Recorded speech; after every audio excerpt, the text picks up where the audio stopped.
Hi, sir. Navin will be taking out the session, sir. We are only 33 participants. We'll wait for 5 more minutes and then we'll start it, sir.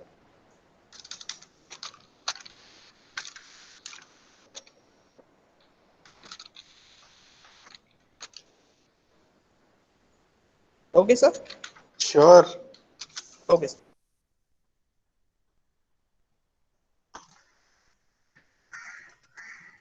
So while we get started, maybe we can have a chat for those of you who are already here instead of wasting time. If you want to talk about yourself or what you're trying to do or where you're from.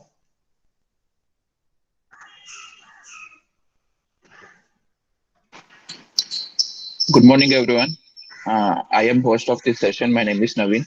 As Sir asked, you can interact with Sir for 5 minutes.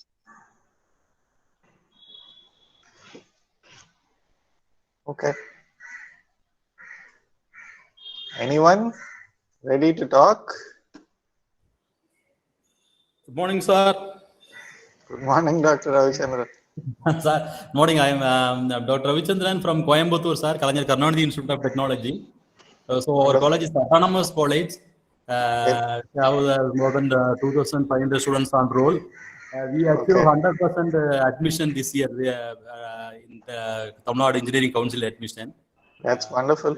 Our college have a NAAC A grade and NB accreditation for all the department. I am head of entrepreneurship development cell. I have the vast experience, about 25 years experience in teaching and industries, and I hold the responsibility for the entrepreneurship development cell. Wow, that's great. Last couple of years, I have conducted more awareness program on entrepreneurship. More than 2,000 students are participated. And turn off into 5 or 6, about 100 students started in startups. Wonderful. Startup. Our cell have a vibrant and conducting more program in association with all the universities. And I'm also participated in all programs, sir. All EDP programs. Yes, I can see your enthusiasm. On behalf of management and G.I.T.A and Entrepreneurial myself, we invite you as a research person to address our students. Sure. Please share your experience, sir. Okay. Sure. I saw your profile. Very nice, sir. Thank you. Thank you. So for those of you who are shy and don't want to talk, or you just, it's too early. Actually, I was earlier I was conducted one DST program through online mode last year, but no one will respond, sir. Simply quick idea. That is why I'm asking. No, that's fine. I'm sure they will talk. It's just a little bit of encouragement. Last year I conducted 3 program: Women Entrepreneurship Development Program, Technology Entrepreneurship Development Program, Faculty Development Program. So the pulling the faculty members and students to participate in this online program is very difficult, sir. Yes, I understand. We've been doing this for quite a while, different sessions. So, because for those of you who are, I just want to make sure that people look through this. So, for those of you who are shy or who are not reluctant to talk or it's too early, I have put a link. Either right or wrong, no problem. Right? Exactly. Right or wrong, no problem. You simply can ask relevant to entrepreneurship, then it will be quite enthusiastic for resource person also. Yes, absolutely. I'd like to thank CEO of Ravi, Andhra University. They conduct wonderful programs. This is a wonderful program. So if you can, Dr. Ravichandran, let me give some instructions to the people who are already here. So Dr. Ravichandran, as Dr. Ravichandran had pointed out, I hope this is not something that we will experience here.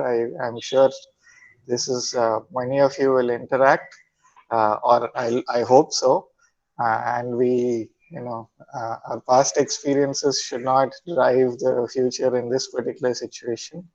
because we'd like to improve. For those of you who are not really interested in chatting right away, and you have some starting trouble, and then after that you're going to join, I've included a form. Some of the sessions that we're going to take care of in today's session, the sections that we're going to cover, I've created a small awareness survey. If you can fill that out, I would really appreciate that, because of two reasons. One, it will give me an idea of how much you're aware, and so I can stop talking and have you talk. And the second one would be that I am a big fan of a course that I've taken on Coursera called Learning How to Learn and Mindshift, and both of those courses conducted by Professor Barbara Oakley are really useful for people who are trying to learn. And in that, one of the things that helps us learn is to look at what is there in the conduct a quiz or a test in the beginning, and then follow it up with things that people would like to participate. Because even if you don't know anything, just the fact that you're going to take an exam or a test or a quiz is going to create a better learning environment for all of us. So with that, please, as I had said, take that link that you have, that you see in the chat box, follow that and complete the survey. It shouldn't take you more than 3 to 4 minutes. Naveen, let me know whenever we are ready to move forward, and we'll start, okay? Yes, sir, we can start now, sir. Enough participants are there. Oh, great. So, okay, sir. I will give a brief intro of yours, sir. Later you can take over. Okay, thank you. Good morning, everyone. Thank you for being here this morning. I am honored to host this program where industry experts mentor experienced teachers to seed a thought of entrepreneurship in young student minds. Today, we are pleased to welcome Mr. Srinivas Savram, sir, a special guest from Visakhapatnam. Mr. Srinivas is head of IT consulting in professional consulting firm Indigenous. Mr. Srinivas is also head of a digital marketing firm, Purple Digital, and director of UNU Connoisseur, a parent company for Interview Buddy, where it conducts mock interviews. Prior to this, Mr. Srinivas worked in few technology companies with over 21 years of software engineering experience and was the head of operations at HR consulting company in Vizag. He is charter secretary and past president of Rotary Club Vizag Metro. He was founding member of Voltaire Toastmasters Club and Vishaka Orators. Mr. Srinivas is a co-founder of two chapters of Indian Literacy Project, a non-profit organization where they enable government school students with creativity and productive skills. Mr. Srinivas holds a bachelor degree in chemical engineering from Andhra University. He holds a master degree in computer science and a graduate certificate in software engineering from George Mason University. His interests include community development, social service, literacy, learning, mentoring, and promoting startups. And today, Mr. Srinivas will be sharing his expert opinion on how to identify aspiring entrepreneurs. With that, I ask all the participants to be more interactive and give your full attention to Mr. Speaker. Now, I request Mr. Srinivas to take over the session. Thank you, sir. Thank you very much, Naveen. You seem to have done a lot more research and gone to my LinkedIn profile. Two things that I wanted to fix right away. One, I did not give such a long introduction, I think, but more importantly, I am not an expert. I am just somebody who's got some experience. So I would be an expert, can give lectures, but I don't know if that's something that I'm going to give to you today.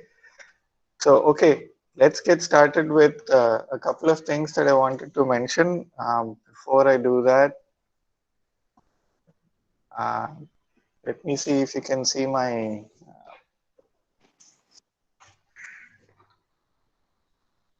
slides. Give me a second.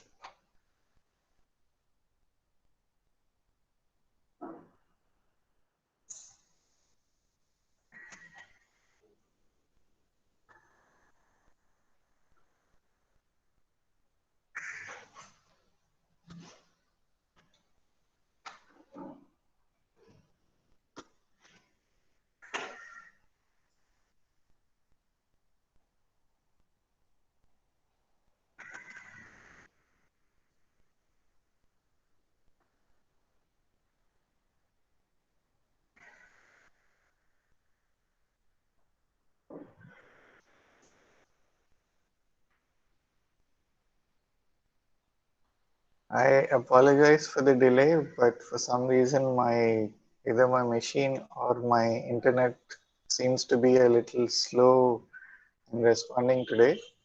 But I should get started in just a second. While this presentation comes up, I'd like to remind you that today, this morning, we're going to have, I'd be talking about identification of aspiring entrepreneurs. As a part of that, there are things that we are going to discuss, and come on.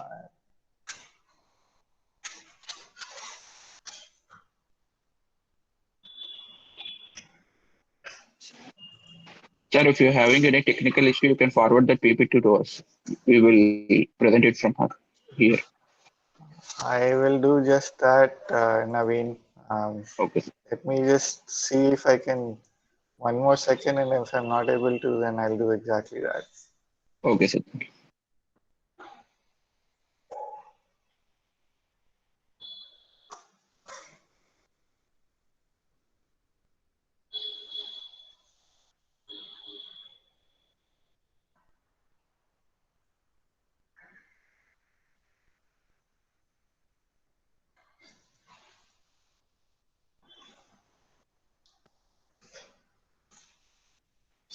It is visible, sir.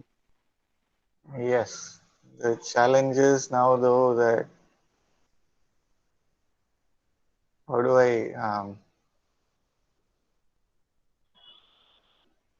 should go into presentation mode, right?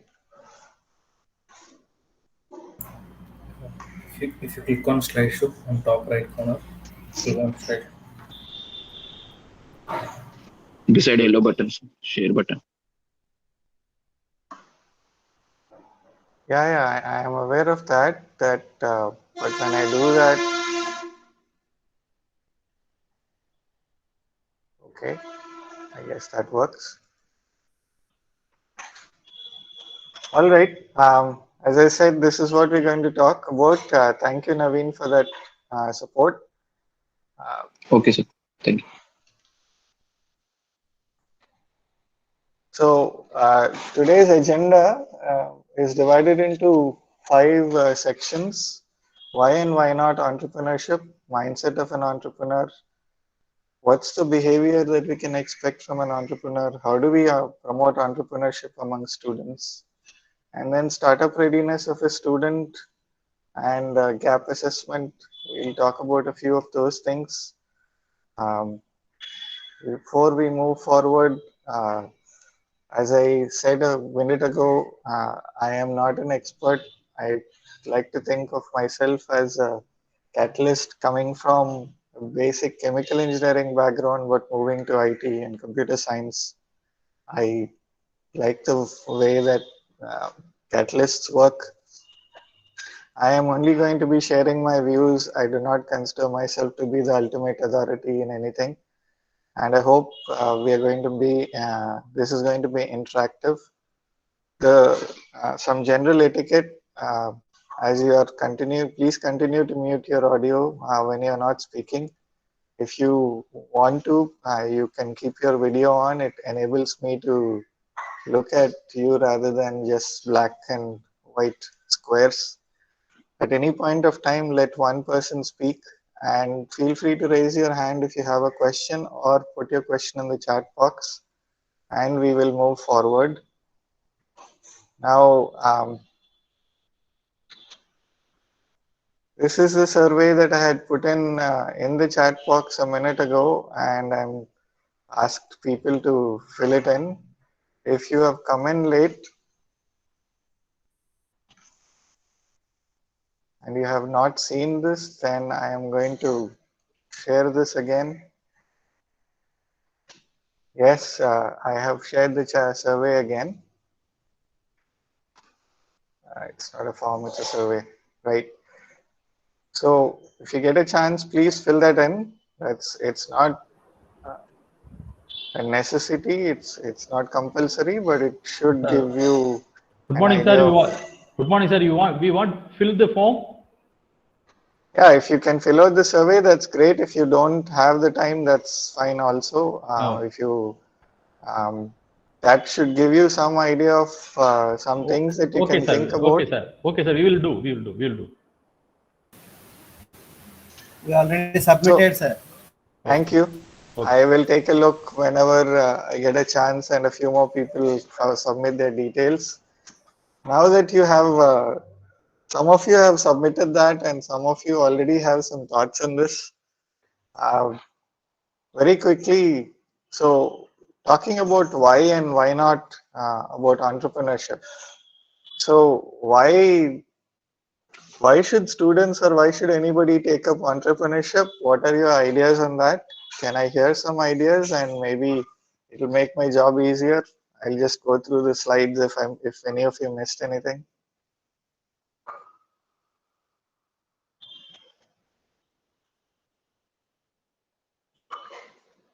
As I said, this is going to be interactive, so you should be ready to chat and share your views.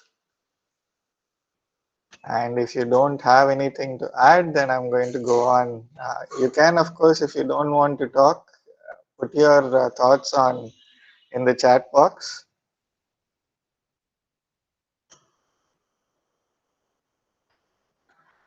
Okay, so it's in the morning and people are reluctant, so let me move on to a few things that I consider as why entrepreneurship.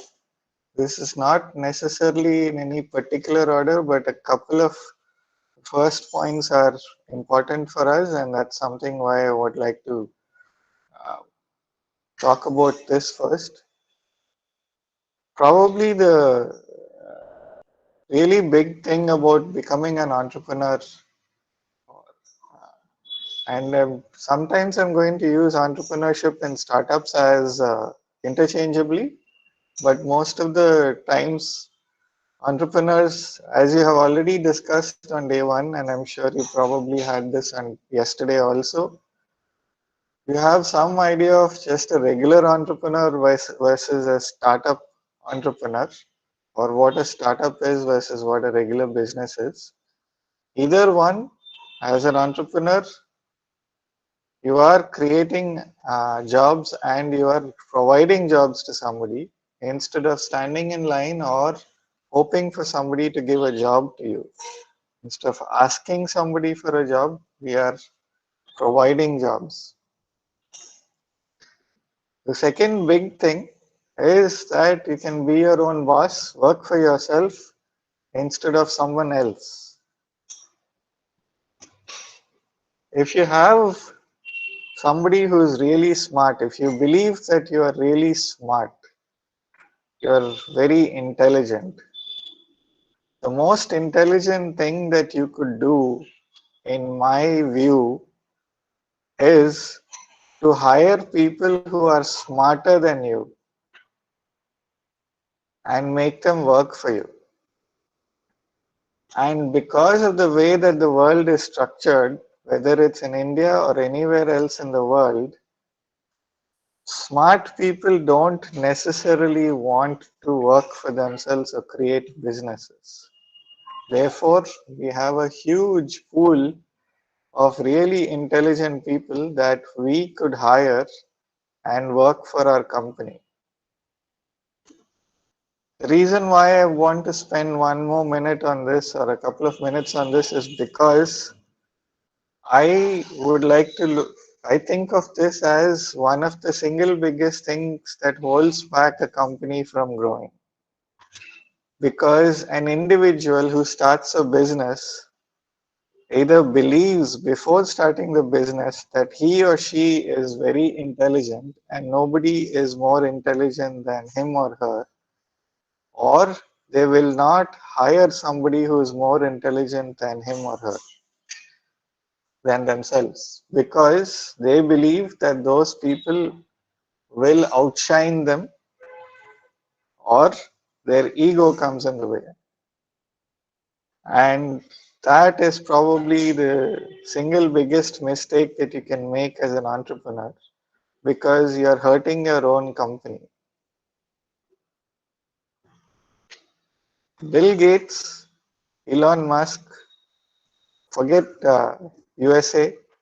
Even if you look at the Tatas and the Ambanis and the Birlas and the Adanis, the people that are working for them are extremely intelligent. That is why they're able to grow their organizations to such a huge size. So please be aware of this if you're not aware of it already. If you are, then great. I will move on to the next part. Another reason why you should work for yourself is because you can decide your worth yourself instead of others deciding for you. If you work for somebody, they might pay you 10,000 rupees a month, they might pay you 1 lakh a month, they might pay you 10 lakhs a month. Sometimes it might be more than what you believe you're worth. But if you work for yourself, you can pay yourself what you believe you're worth. So your self-worth can determine what you want to pay yourself. And entrepreneurship gives you that ability instead of putting that ability in somebody else's hands. Of course, there are, why would you become an entrepreneur? Because you can do something meaningful, bring about a change. A lot of people want to bring a change in the world. How do you change that? You change that by doing something that you're passionate about and doing it in the form of an enterprise, whether it's a for-profit enterprise, non-profit enterprise, or a social enterprise. But you can do something that excites you instead of working in a job where you have to do something that excites somebody else, something that is not of interest to you really.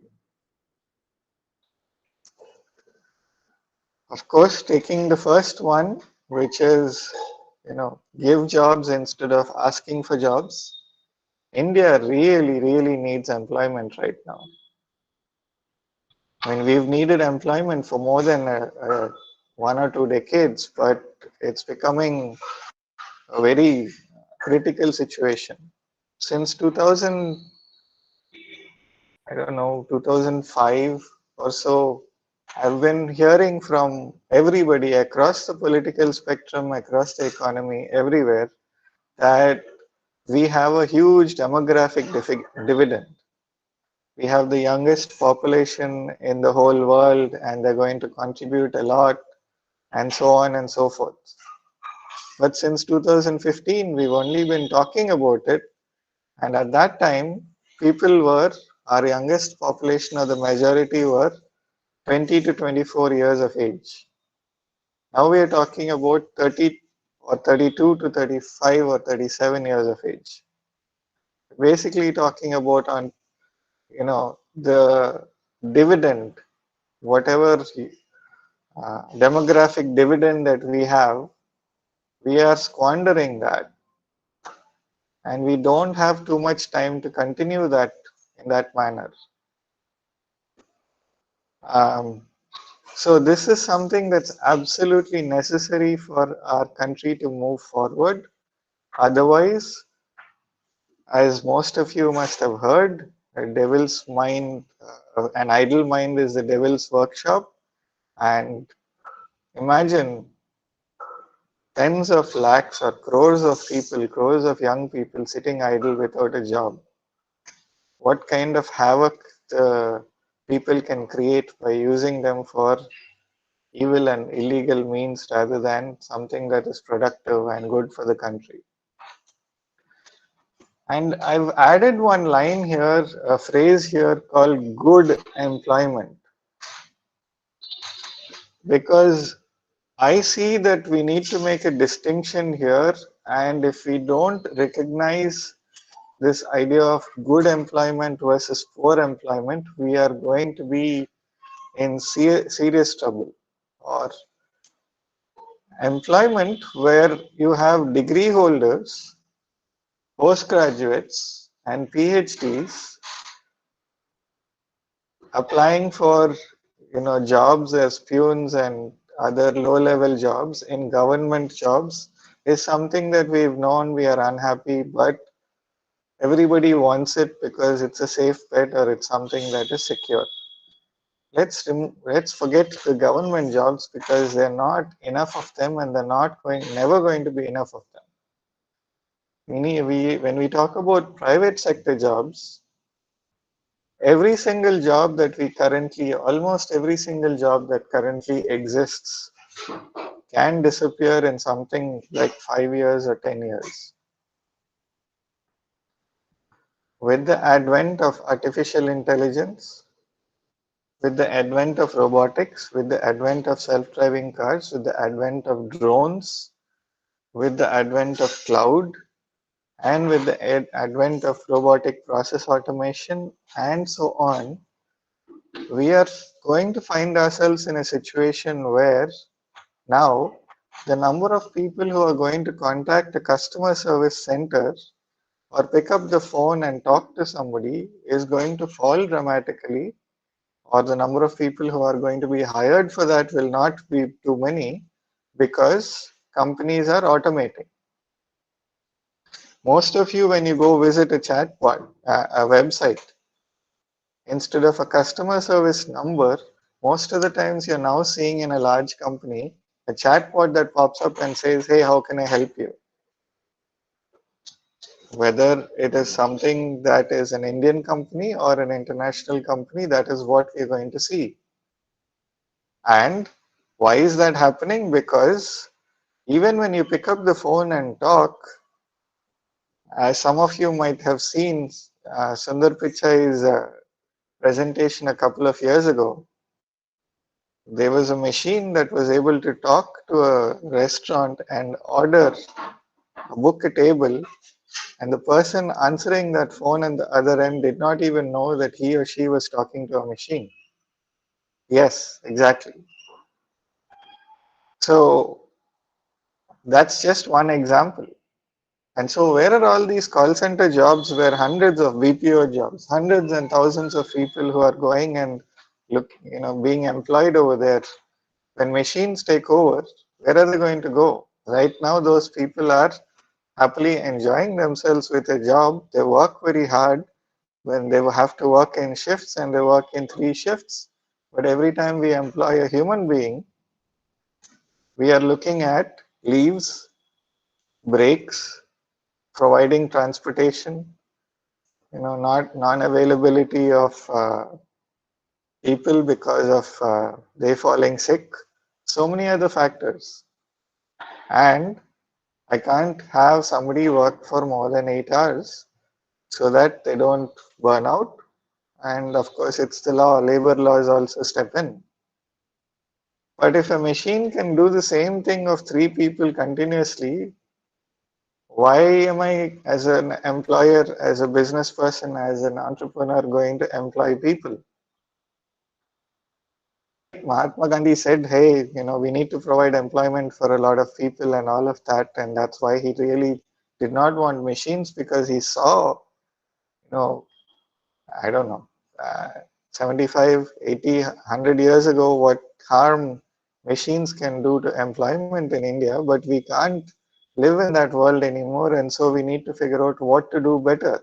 And that means good employment. That means that people who are able to create the chatbots, people who are able to work on artificial intelligence, the drones that are going to deliver, all those agents who are delivering food to us, when drones start delivering food, when an ambulance is going to take a long time to reach an injured person, but a drone can deliver medicines quickly or first aid equipment to somebody quickly, you're going to see a reduction in employment.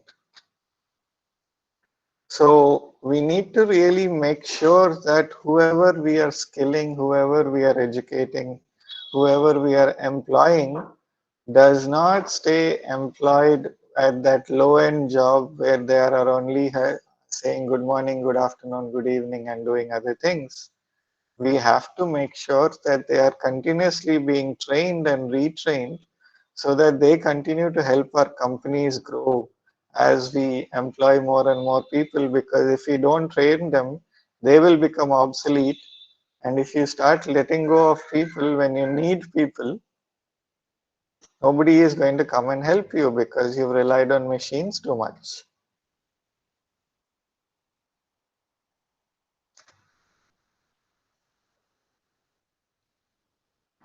All right, so I've talked about the whys. Anything else that you feel that I did not cover on why people should go for entrepreneurship, why we should encourage students to become entrepreneurs, why they are essential for the future of our country and our economy, why the world is going to be a much better place if we create an India where there are plenty of jobs and people come from outside of the world, outside of India to come from all over the world to come join Indian companies and work here. Any other thoughts? Anything that you did not understand or you disagree with that you would like to share your thoughts on?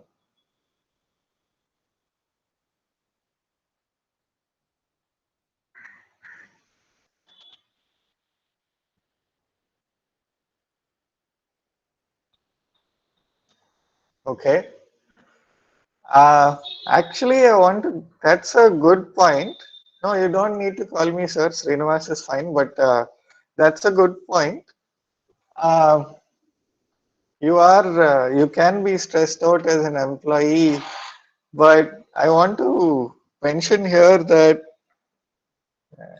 becoming an entrepreneur can be stressful too because you're going to take on much more in your, you have to, not only do you have to worry about getting business, you also have to worry about where the money is going to come from to pay your employees because you know that they and their families depend on you. And if you don't pay them on time, their families might starve and you will find yourself guilty of that, and that's not something that you like to be. So I don't know if that's what you're referring to, but if that's what you're saying, it's a 50-50. I mean, I can go either way based on employee or employer. There was something that I was talking about.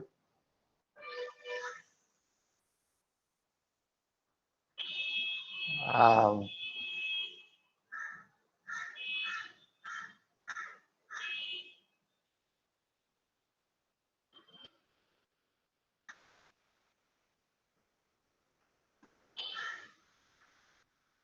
okay, yeah, that's an interesting viewpoint for those of you who do not understand Telugu. We've got Ramesh Bhushan saying that, you know, how do we adapt? How do we make use of the resources that are available to us? How do we move forward? These are things that people don't understand, and therefore they address that. Well, uh, those are things that would be useful for people who are going to who are, that those are things that are stopping people from taking up entrepreneurship, and also if that's those are things that we can train students on, they will become more confident, and so we can move forward. So Ravi Kumar is talking about that. Uh, well, how do you come out of the stress? Actually, you don't. Your initial stages of employment are some things that you, as an employer, are things that are going to always bother you if you have a conscience. And but if you work hard, if you do your best, and you are persistent, you will succeed. And once you succeed, that's going to give you more confidence, and confidence is something that's a you know it's a good feedback loop. So the idea is first not show your stress and to not control it, or rather to not display your stress and take it out on your employees and things like that. The idea is to manage and handle your stress. By the way, there's a wonderful TED talk on stress and why that's good for you by a lady called Kelly McGonigal. Check out why stress is useful for you on TED Talks, and you would be able to find out more. Okay, so anybody else who wants to talk about why not, or share other things about why entrepreneurship? Anything that you believe I missed? Okay. Sir, If you, good morning, sir. yeah, good morning. Please go ahead.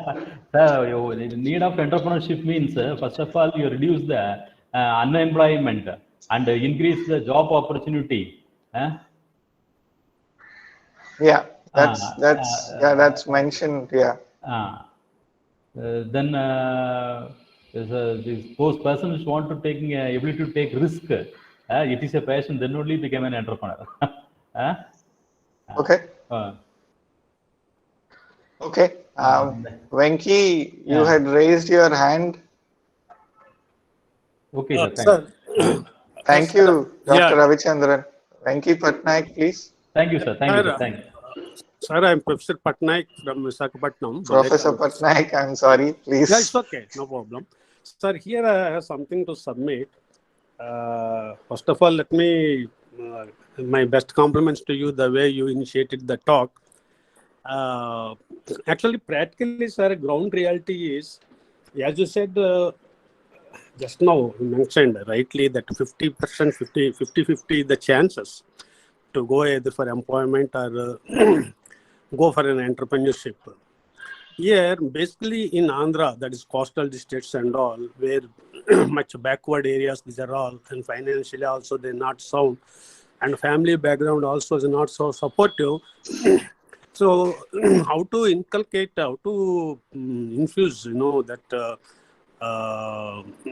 entrepreneurship culture among the students in the colleges has become a big challenge for us. It's a reality that everybody is looking for some job, some, even when parents, when they want to give their girl to somebody, they look at the employment of the boy. Yes. Yeah. You see, they are entrepreneur. Nobody ventures to give to some entrepreneurs. You see. Yeah. So this is the culture in India. I mean, in general also. Let us talk in general, and South India much more, and Andhra is much more. So actually, how to break it? You said right. No, entrepreneurship. I really like it because productivity will increase, economy will increase. Growth, any country's growth is on the production levels. You see the productivity, the human effort converting into some product to nature, which can be sold in the world market, and also economy will increase. That is the way out. Definitely, but how to achieve it? Actually, this is what are all you are telling. Yes, we all know that partially at least. But how to break it? How to break the ice? Exactly. Agreed. But every college now, if you see paper or TV, 100% placement guarantee. That is the attraction going on. But nobody nobody comes forward saying that we will assure you at least 1-2 entrepreneurs who will create, who will produce. You see, by the time you will come out of the college, nobody is talking in those lines. I understand. Yes. So how no, you are talking, we are hearing, we are enjoying the session, everything okay. But what is the result is, I mean, it is a myth going to be. Can somebody really do some productive, meaningful solution somebody can give for that? And sir, let me complete, sir. 3-4 variables, I mean, some components to come out of that, which is very hard to talk also. One is guidance, availability, financial aid, even seed money or some, financing institutions, maybe credit ventures. These are all to talk and hear, they look very good. But practically, if you look at the success rate of entrepreneurs, definitely, if I am right in my reading, 1 in 10,000 or so. Even IIM Ahmedabad, they got very good incubation center. I was there for some time, and they got lot of funds flowing in from their alumni people who are in abroad and all. But yes, 1 in 1,000 also, sir. Even after, even in among 1,000, if 10 people successful, I mean, eventually after a decade time, not even one man is staying in the field of entrepreneurship.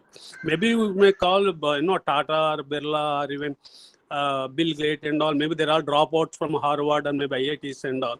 And there are, countful, same. But in India, mainly, this is the main drawback, sir. I know if somebody really throws some useful light on this, because I am very much cautious or maybe interested to, encourage the entrepreneurship among students in my Engineering College of Bullaya Engineering College, Visakhapatnam.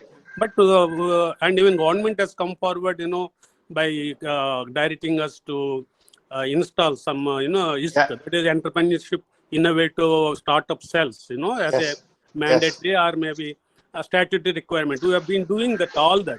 We have been talking to them despite the COVID, following the protocol, addressing them, motivating them. Even our FSC, that is our state council, they tied up with IMV, with boot camps and all those efforts are, going on. But, maximum, sir, let me tell you that what we achieved is we have got both PG and engineering and all.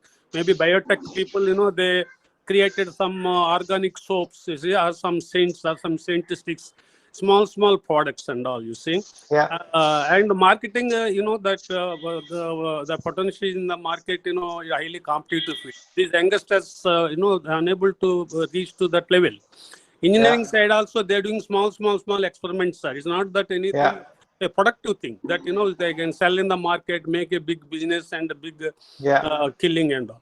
So this, we stopped at that. And this is the we have tried, sir. Why I'm telling all this is we tried, we made our attempt sincerely. Then this is the conclusion that this is not the time or area. You said that very good percentage, that statistics you gave me that India, the maximum youth available in India and all, but still minds are not that much, that spark is there in the minds of the youth nowadays, sir. So thank you, Professor Patnaik. How to break it? We will talk about that. There are a lot of people present in the comments. Thank you very much for sharing so many details, Professor Patnaik. That was, you mentioned a lot of things, and I wanted to mention a couple of things here. One, I was talking about stress. My point when I said 50-50, I'm not sure if employment is going to create more stress or being an employer will create more stress. But yes, you're right. Not every startup, not every entrepreneur is going to succeed.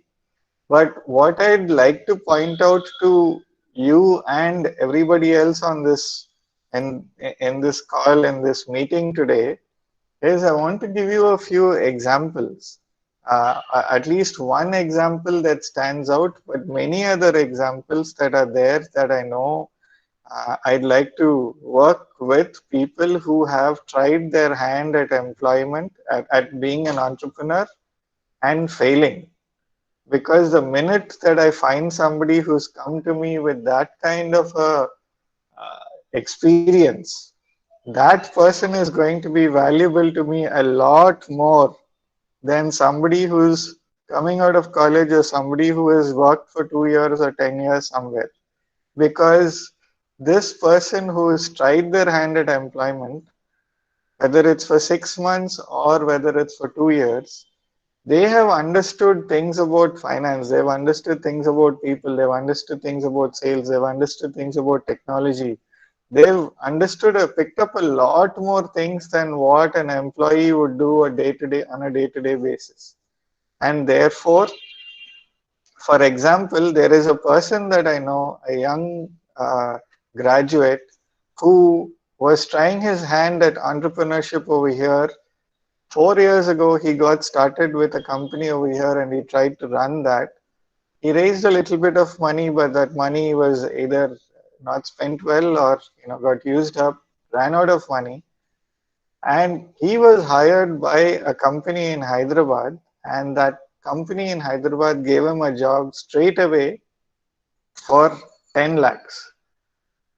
And I was shocked because I said, wow, this person really doesn't know anything.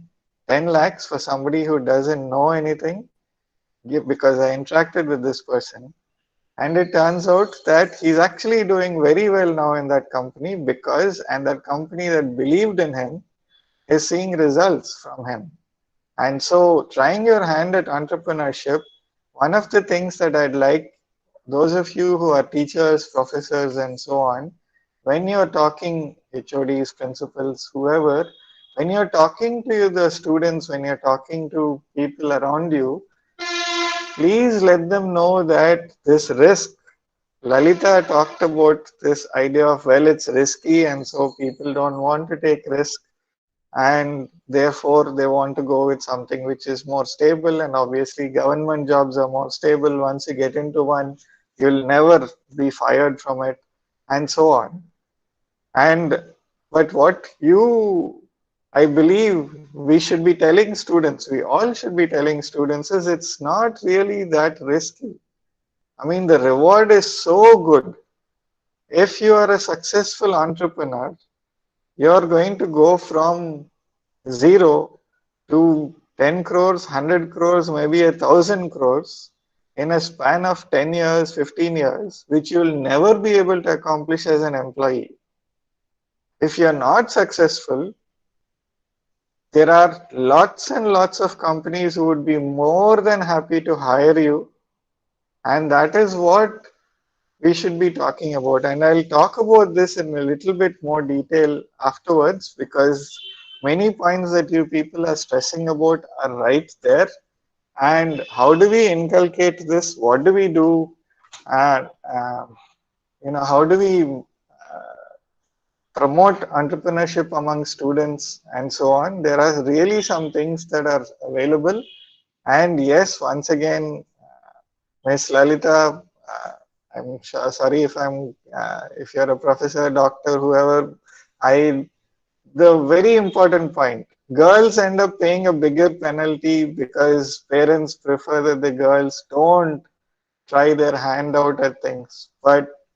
And it's definitely the case, but I'd like to really point out two things here. One, parents are changing because of what their children are asking of them, and at least some parents are finally giving in to their children, their girl child's request that give me an opportunity to try something out, whether it's for 1 year or 2 years or 3 years. I know a couple of girls myself who were having trouble. They got a job but they actually wanted to try their hand at entrepreneurship, and the parents said, well, we'd rather that you become an employee, but fine, if this is what you really want, I will support you, I'll give you some money, try it out, and let's see what happens. So that's one. The second thing is, with engineering colleges and degree colleges, the project work and the project reports that are being done, a lot of people have been, it's connected to employment, that's why I'm mentioning it here.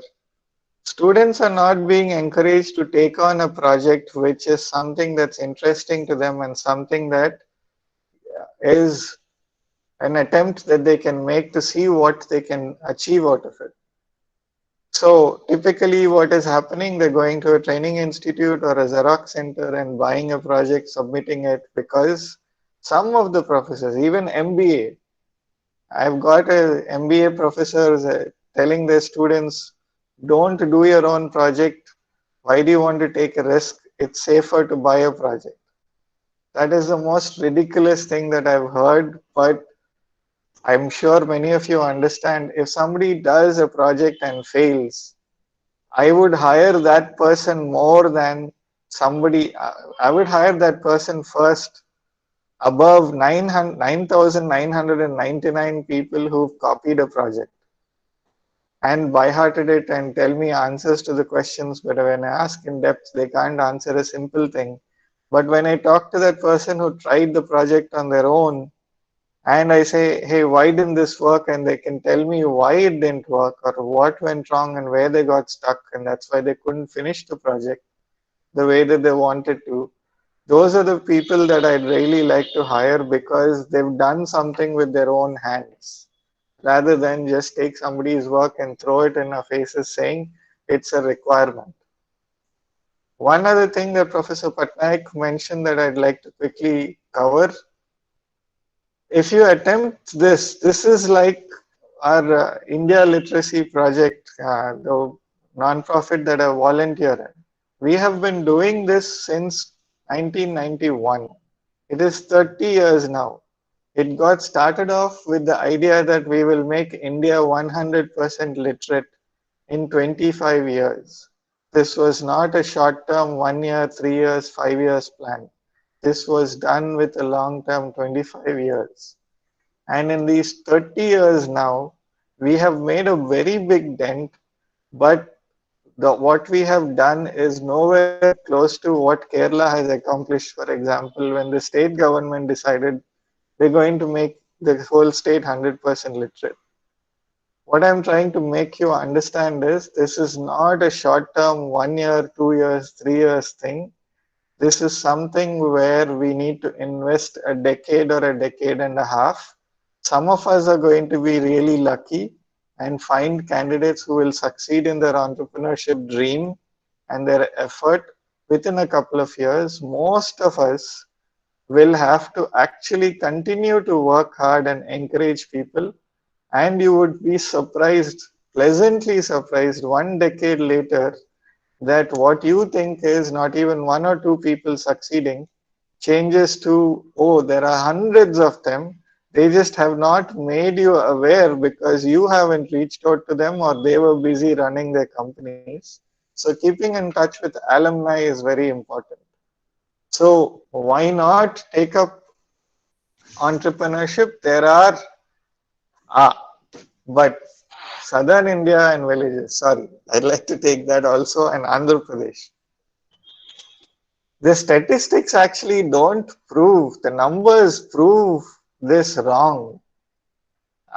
Not to take things away from any other state, but do you know, I mean, this is data that came out of the consulting companies, McKinsey and others. Do you know what is a state that is most entrepreneurial other than Gujarat? Because everybody has this thing that Gujaratis are entrepreneurial and so on. Any guesses on what is the most entrepreneurial state, as in the people, you know, try their hand at becoming business people, trying some business or the other, working on something?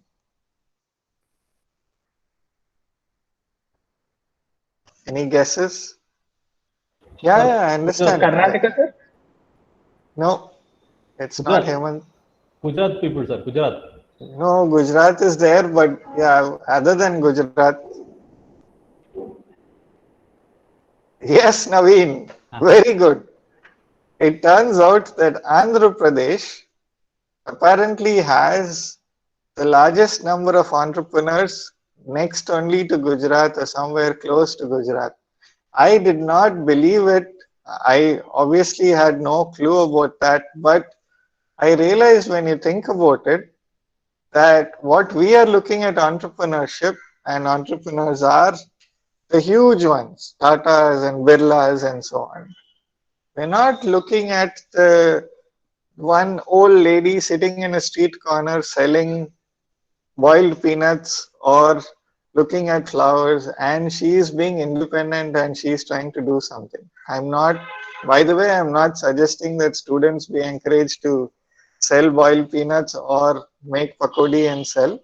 I'm just telling you that, you know, given the kind of things that everybody sets up, and people who are in Vizag understand how big our entrepreneurial spirit is, because every street corner or every street now has somebody or other occupying the street and having a pawn shop or a repair shop or some other push cart or something else. So I would like to dispel your myths, because Karnataka and Tamil Nadu and Kerala probably is very interesting because it looks like Keralites are more interested because of their literacy and education. They seem to have found jobs elsewhere, and that's why there's more employment outside that they have helped create rather than within the state. But please don't look down upon the southern states. It's actually quite high. What we need to really look at is the northeastern states where they need our support, and they don't even think that we consider them as our fellow Indians, and that's something that we need to work on. But anything more and it'll get into politics, and I'm not interested in that today. So let's move on to a couple of things that I want to mention here. So one of the reasons why you should not encourage somebody to take up entrepreneurship is just because they were misfit for not getting a job, just because they could not find something else. Therefore, let me push them to getting becoming an entrepreneur. Maybe a few of them will succeed, but some majority of them will fail because this is not a fallback option. Entrepreneurship is either your first option or it's not an option at all. Then the other really big reason is that everybody is following the herd. Everybody is starting as a company. Everybody is talking about entrepreneurs. I know this young person who made that. I know that person who made this. So I'm going to become an entrepreneur myself. I'll have my own startup because then I can go around telling people I have a startup. Following the herd is definitely not a reason for starting a company. Please make sure that you understand that entrepreneurship is only if you have the right kind of attitude, support, environment around you. So let's now go to the mindset of an entrepreneur. I think Dr. Lalita Shastri, I am sorry that Dr. Lalita from Sastra University, I am sorry I did not, I call you Lalita. I think you... No issues, sir. You can call me as Lalita, sir. No issues. Thank you. I'm sorry. I'm coming from the industry where we talk to each other by first name, so I kind of don't no like issues, sir. No issues. Thank you can you. That's call me very as kind. Lalita. That's very kind of you. So, thank you, sir. There were some very, very important and interesting points that you mentioned about girls not being encouraged, girls being discouraged, southern states in India not really doing this, and most importantly, you mentioned the single biggest one, risk taker. So I assume that you and everybody else knows that one of the mindsets of an entrepreneur needs to be that they need to be risk takers. So given that that's one thing that has already been mentioned by you, so we can take that. Any other things, what other mindset should an entrepreneur possess in your views? You're on mute, Dr. Lalita. They should not be influenced. They should not be dependent of their family members, sir. Actually, they are doing business, but in the background, their husband and sons are dominating her. Because I did PG, that is a PhD in women entrepreneurship. That is my finding, sir. They are doing business. They are doing business, but actually all the works are done. Major decisions are taken only by their husband or their elder sons. That is the actual scenario happening here, sir.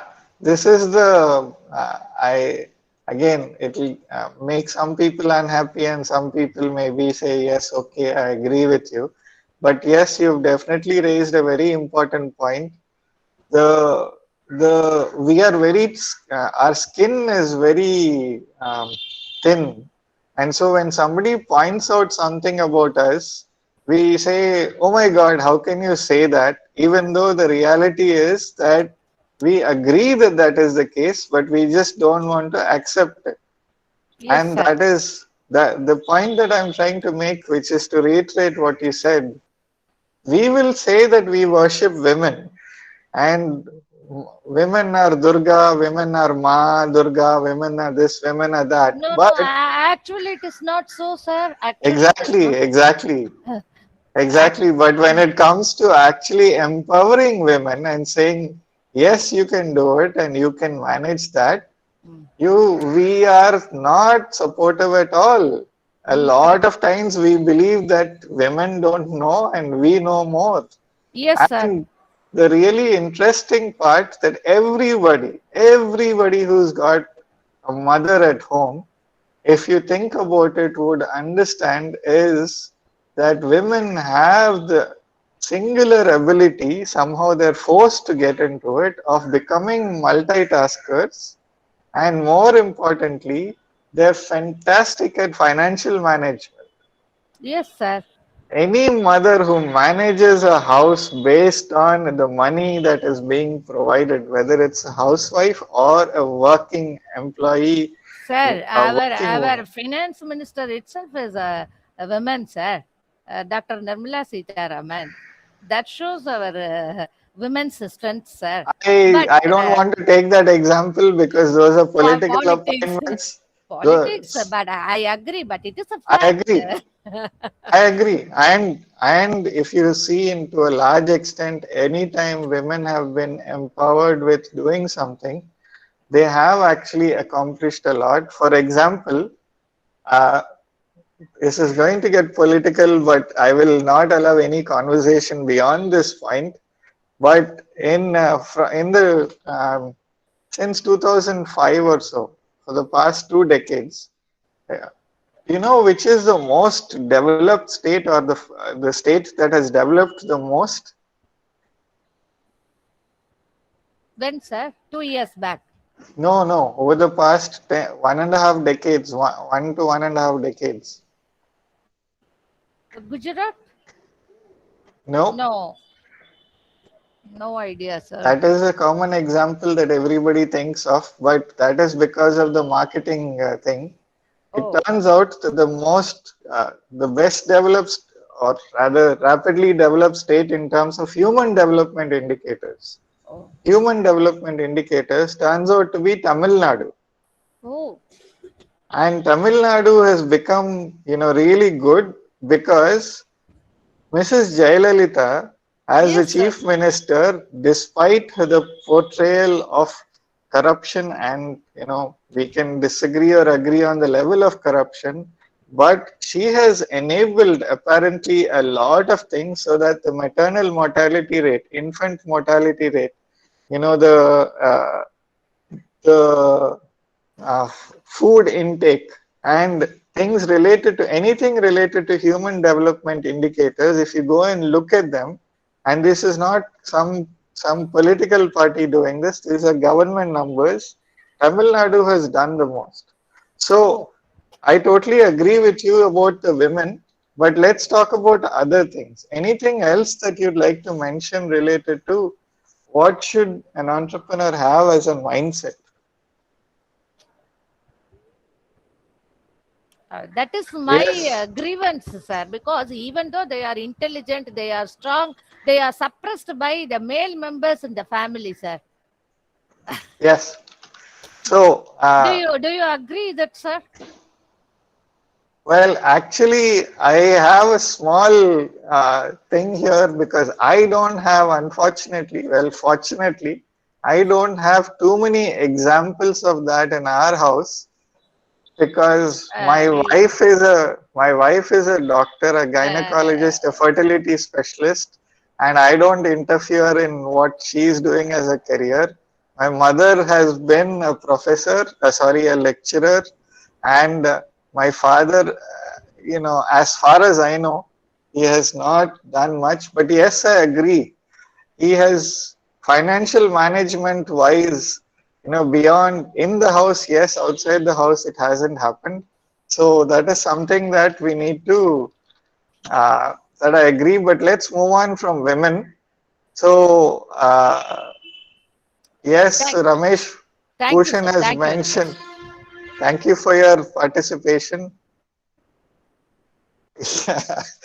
Yeah, Swati, that's true. But that is the case with everybody, isn't it, Swati? And the sense that, when you're doing a job and you like something, whether you're a male or a female, and you're trying your hand at employment, you're trying your hand at becoming an entrepreneur. Your relatives and your neighbors come and talk to your father or your mother and say, why are you, wasting their time? Why are you spoiling their life? When are they going to settle down? Why don't you go and, ask them to get a job? There are plenty of jobs available, and so on and so forth. So I agree. By the way, I've put my email ID, even though it's there at the end of the presentation. I've put my email ID because you asked. So thank you, please sir. go with that. Thank you. You're welcome. I was going to share that anyway. Sorry, I'm interrupting you. Yeah, go ahead. The program is wonderful. Really, I'm enjoying. It's a great ecosystem you have created. Mindset that's definitely. Ravi. Sir, I am visiting professor for NIS MSME. I was there for 3 years, and I am on a Tata Business Hub as advisor and go and teach in colleges. All these things. I was heading director of PR in GITA. All this is there, and my heart is there. Also, I have 2 daughters, sir. Soon I will finish. Elder one has started her PG in facial surgery. Recently got a state rank, and younger one is CA. For both of them, sir, I'm encouraging to start their own things. Wonderful. From my house itself, I am starting. I hope there are many more. As they say, may your tribe increase. Yes. We hope that there are more parents who will do that, both with their daughters and sons. I'm preparing budgets, money, planning everything for them. Another 3-4 years, getting everything ready. I'll be funder for them, and wonderful. They will be starting, and the father will be the partner. They will be there. So now you have Hemant and Naveen and a lot of other young people wondering why, wondering if they could have somebody like you also to support them. Correct, sir. Parents who will do that. Yes, I am there. Sir, one point. Everywhere you say, sir, environment, whatever you take is important. For the patient, it is ICU is a very important. Oxygen is very important to survive. Like a plants, you require nice, material, water and everything. For a child in the womb, it requires nice environment, protein to mother and all that. Like this, sir. Some of the areas where, sir, scarcity of finance is there. You take rural or anywhere. Really, if they don't get fund, they don't get money to expand their business. This is one issue. Outdated technologies are there, in our country, whatever reason. Lack of training programs. Why I'm feeling so joyful today? This kind of training program should grow more aggressively, train them. And, this is a courage building exercise. Sir, when God comes out of some idol and give a boon to devotee, automatically, that courage comes. This is a situation like our old films, sir, immediately will appear. Tell them, Tatastu, you keep on doing that work. Do that work in old, our films are there, excellent films. And lack of knowledge, sir. Now what you are sharing, what other participants are sharing, so this lack of knowledge is going away. Some knowledge we are getting, at least some strength we are getting. This should be expanded to many people. Absolutely. Improper infrastructure. Sir, if we build all these things, it will be more good. Like how the data is a new oil, sir. And this technology is a pipeline, sir.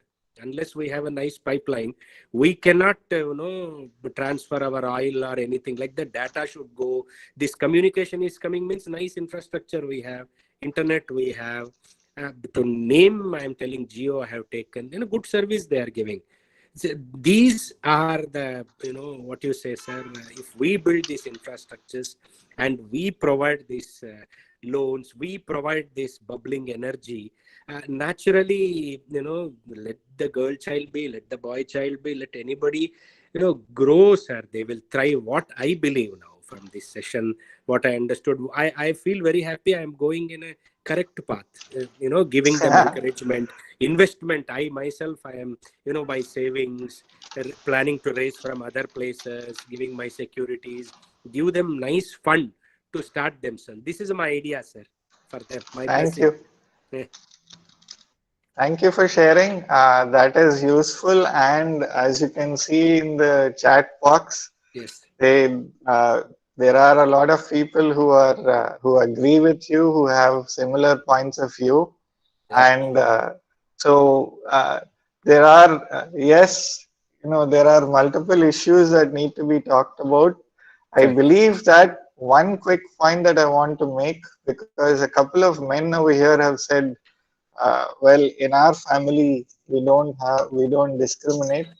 That is the same that I would say, yes, that's the case in our house also, but sir. I am going to change something.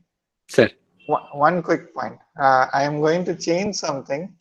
I am going to ask, because I have just assumed based on what I saw and what I observed, but I am going to ask my sister and my wife and my mother and my aunts and my cousins whether that is indeed the case, or they felt that this is not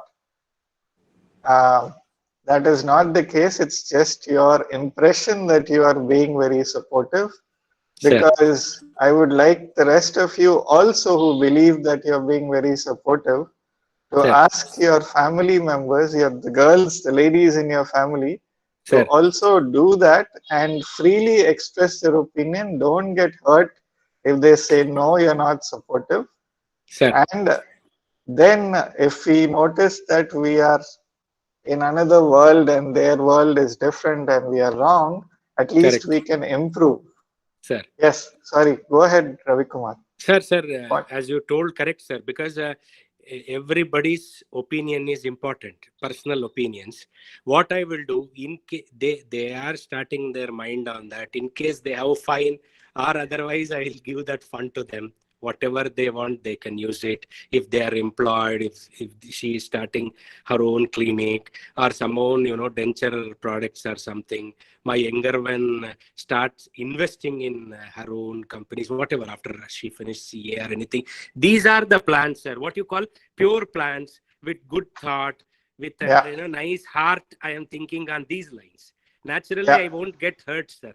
Sir, I just 1 minute. How I see my thoughts and my ideas is like that, sir. What I'm sharing with you, I shared with them. It is like a sari shop, sir. Pattu sari shop. So many ladies go there. They will see 100 saris and select one. I know very sure, because they have a particular of color, design, everything. But shop fellow won't throw any others which he has showed. He will fold it and keep inside. I am like that, sir. I will fold all other ideas and keep inside. Somebody will come and take whatever they like. They can take this, sir. This is my idea of thought sharing, sir. That is very nice. Thank you. Sir. Thank you for sharing. Sir. I think I covered everything, but if I missed something in your chats and questions, please type it again if you want that to be addressed. Since we are, by the way, does anybody want a break? Do you need to go to the bathroom? Should we stop for 2 minutes and come back?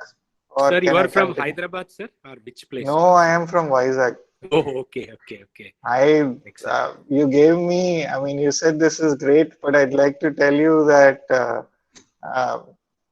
this is all the efforts of Ravi Ishwarapu and of course Naveen and Hemant and everybody in the AU Incubation Center. So,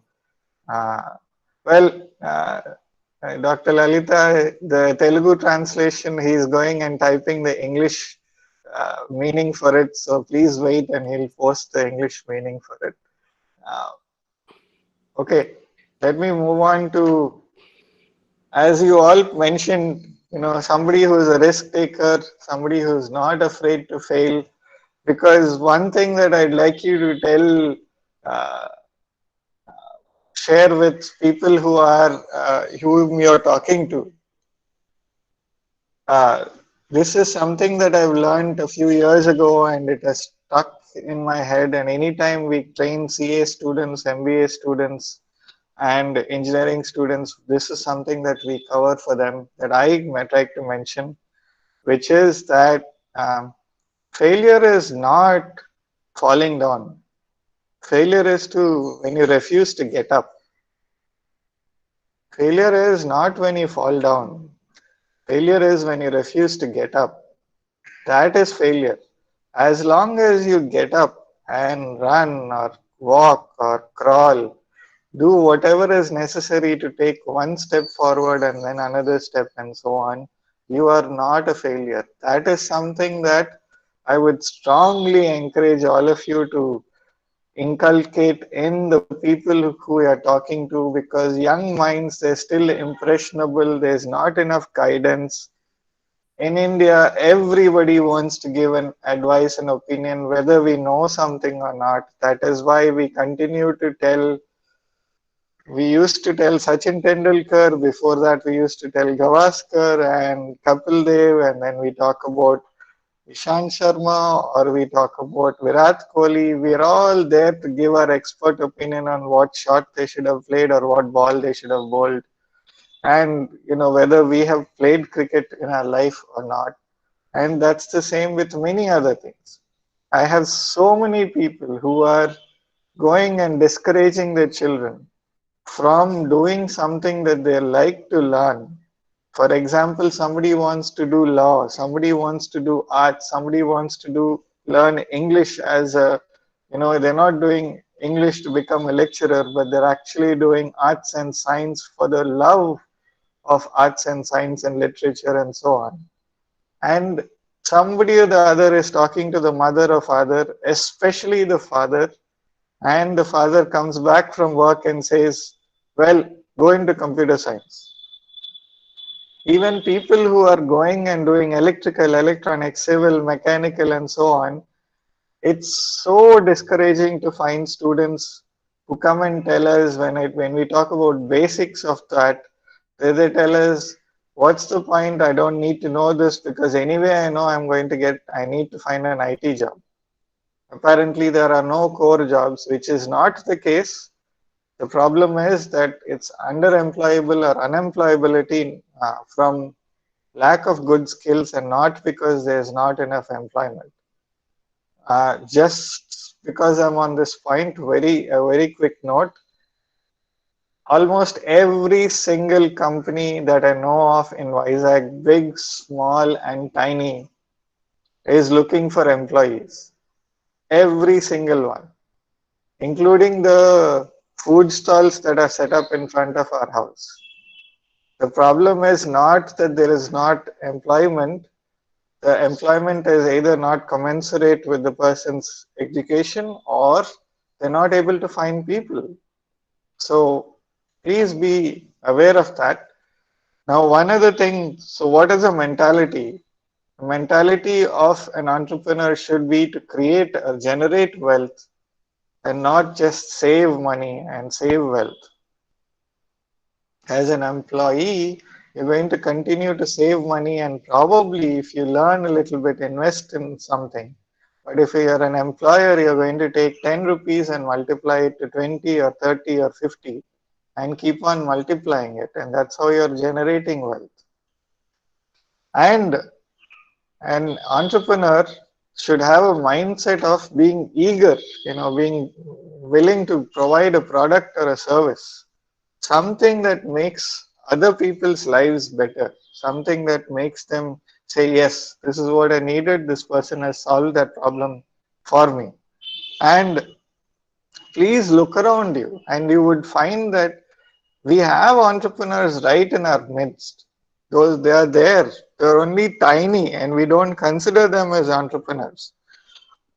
We just don't even respect them. But here are people who've taken 100 rupees from their a loan from somebody, probably borrowed the cycle or rented the bicycle, hang all their wares, whether it's products or services, and then they go around from, street to street selling the services or products. And even if they make 120 rupees or 180 rupees, they have that 80 rupees more that day. And that is what they want to do. Because they don't want to maybe work on labor, because they're not capable of working hard labor. Maybe that's not They have that entrepreneurial spirit, but they don't have somebody to support them, whatever it is. From a mindset perspective, entrepreneurs see opportunities. Where others see hurdles, where others see roadblocks, where others see walls, entrepreneurs will climb over the walls, break through the walls, walk around the walls, whatever it is, but they're going to go to the other side. They're going to push forward. That's the mindset that you need to have to be an entrepreneur. And if all else fails, you need to know how to copy well. Take an existing idea and copy it.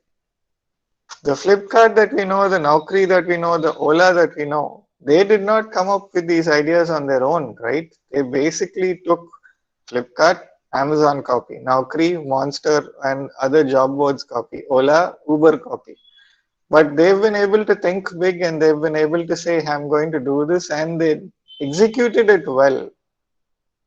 They did this well. That is why I said not just copy, but copy well. Again, so those are my thoughts on the idea of, mindset of an entrepreneur. We will move on to the behavior of an entrepreneur. Any other mindset that I did not capture? Or rather, let me finish the behavior part, because some of those things that you might be thinking will be there and could probably be here. The interesting thing is that you need to know about entrepreneurs being persistent, because the next dig, the next step, the next day might be the day that they are going to achieve that. So entrepreneurs are not somebody who gets tired and gives up and walks away saying, okay, I've tried, I'm going to move on. They're going to keep trying. But you should also know when you need to change with the circumstances, when you need to adapt, when you need to pivot. One or two, fantastic examples of this come from the pivot that happened with, for example, artists. I have known, there's a Visakha Music Academy in Visakhapatnam. They used to do these events on a regular basis, at least a couple of times a month, in an auditorium called Kalabharati Auditorium that we have. And then pandemic hit, everything was closed down, people don't want to move. So what did they do? A couple of people decided that they're going to move things online, and now that they're performing online, and this is not the only person who's done that, there are tons of people who've done that. You must have seen programs where people are sitting in 5 different places, and as a music troupe, classical music or anything modern, western, whatever, each of them is performing from their own location, but they're able to use the power of technology to produce a performance that all of us can sit at home and enjoy. Yes, we don't get the auditorium experience, but at least we are enjoying good music and that is being created live. All the stand-up comedians, stand-up comedy, went from 0 to I don't know, 60, 50, whatever, we are still a long way away. But the number of stand-up comedians has mushroomed, and then they got hit with the pandemic and they've decided to go online and they're doing online things. There's so many other places where people have said we're going to do things online. I've read yesterday about an event manager. All events stopped. What do I do? The event manager decided to conduct games and other things online to continue to generate revenue, and she's been able to do that. So you need to know when your circumstances, your environment has changed, that you can't continue to say, oh, I will conduct an event and somehow people will come. That's when you pivot, that's when you adapt, that's when you do something else and say, hey, this is not working. Let me try a slightly different idea or a different approach. So you need to be persistent, but you need to be intelligent enough to understand when to change your thought, when to change your idea, and change your service offering or your product. You need to have, entrepreneurs need to have leadership skills. They need to have the power of delegating work instead of saying, I will do everything myself. You should be able to manage people, resources, time, and so on. You should be able to hire people. You should be able to also be able to let go of people who are not performing up to the task, up to the standards that you want, or up to the productivity, efficiency, whatever you call it. You don't want to have a bad team member because one bad apple can rot the entire crop. So, those are my thoughts on the mindset and characteristics or traits, character traits, personality traits that students should have or entrepreneurs should have. Anything else that you'd like to add that I missed out on? Yes, absolutely. You should be, that's a very good point. You should be ready to sacrifice your personal life. No more Sundays, no more Saturdays, no more weekends. There are times when you should be ready to work on weekends, times when you can't give up at 5 o'clock or 6 o'clock because your clock ran out. You need to continue working. There are times when you have to sacrifice a holiday. Initially, you need to give up a lot to be able to become successful at your in your entrepreneurship journey. And that reminds me, so I did say you can be your own boss, but I want to include a word of caution. While you can be your own boss, that means that you're not reporting to somebody. You are at the same time reporting to your clients, and without your clients, you are nobody. And therefore, making sure that your clients are happy is something that you will have to do. So in a way, you're going to replace 1 or 2 bosses with 10 or 1,000 bosses, depending on how big your company is and how many clients you have. So don't be under this false impression that being a boss means that you can avoid taking instructions or listening to somebody. That's not the case. And one more thing, therefore, that I'd like to point out, there are a lot of opposites that you have to keep in mind when you are an entrepreneur or you're trying to take up entrepreneurship. And these are things that you should be talking about with your students whenever you're encouraging them to be entrepreneurs. Yes, you want somebody to be persistent, but at the same time, you don't want them to be somebody who's pig-headed and he will say, I will continue to do this. Right?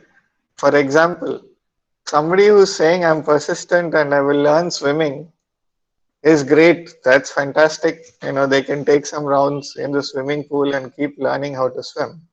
But somebody who's swimming out into the sea and says, I will persist and I will continue and I will cross the sea, you know that they're not going to live. They're not going to, they're going to die because they're going to drown. They need to know the difference between when they're giving up and when they're being persistent.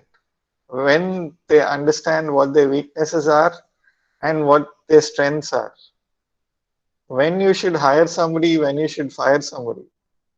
Oh, understanding a lot of these things. When you should bootstrap, have very little money, do nothing with, have nothing but still run your company.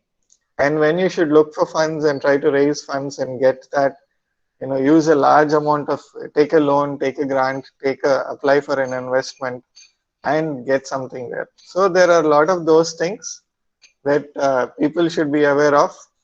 I'm sure you're going to learn a lot of those in the next 2 sessions today and moving forward. Okay, nobody else has mentioned anything, so I'm going to move forward. I had wanted to leave a few minutes at least for Q&A. I don't know if this is going to... So, people brought this up, and this is I was saying this is a very important thing. How do you promote entrepreneurship in students? My first answer, which you had already given, is parents. Please talk to the parents and address the parents' concerns. You can encourage a student every single day, every single hour of your working time in the college or university, in your institution. But if they're going to go back home where the parents are not happy with that idea, they're not supportive, and they're going to say, take a job that's safer, that's what I want to do, I will not do anything else to support you, you are fighting a losing battle. What we should be doing is we should be addressing the parents' concerns. We should be telling them about the strengths of their child. We should be talking to them about the possibility of doing something far larger than what their child would do sitting at a job and doing something that they don't like. We should be telling them about how they should choose between their child having money and their child being happy. Do you want your child to have lots of money and be unhappy, or do you want your child to have some money but be very happy? And I'm sure no parent is going to choose the latter. Something that if we don't address the concerns of the parents, please forget any attempt that you're making at entrepreneurship development cells, any programs that you have, anything else that you're doing in your college or in your institution. Forget it, because it's not going to start. It's a non-starter.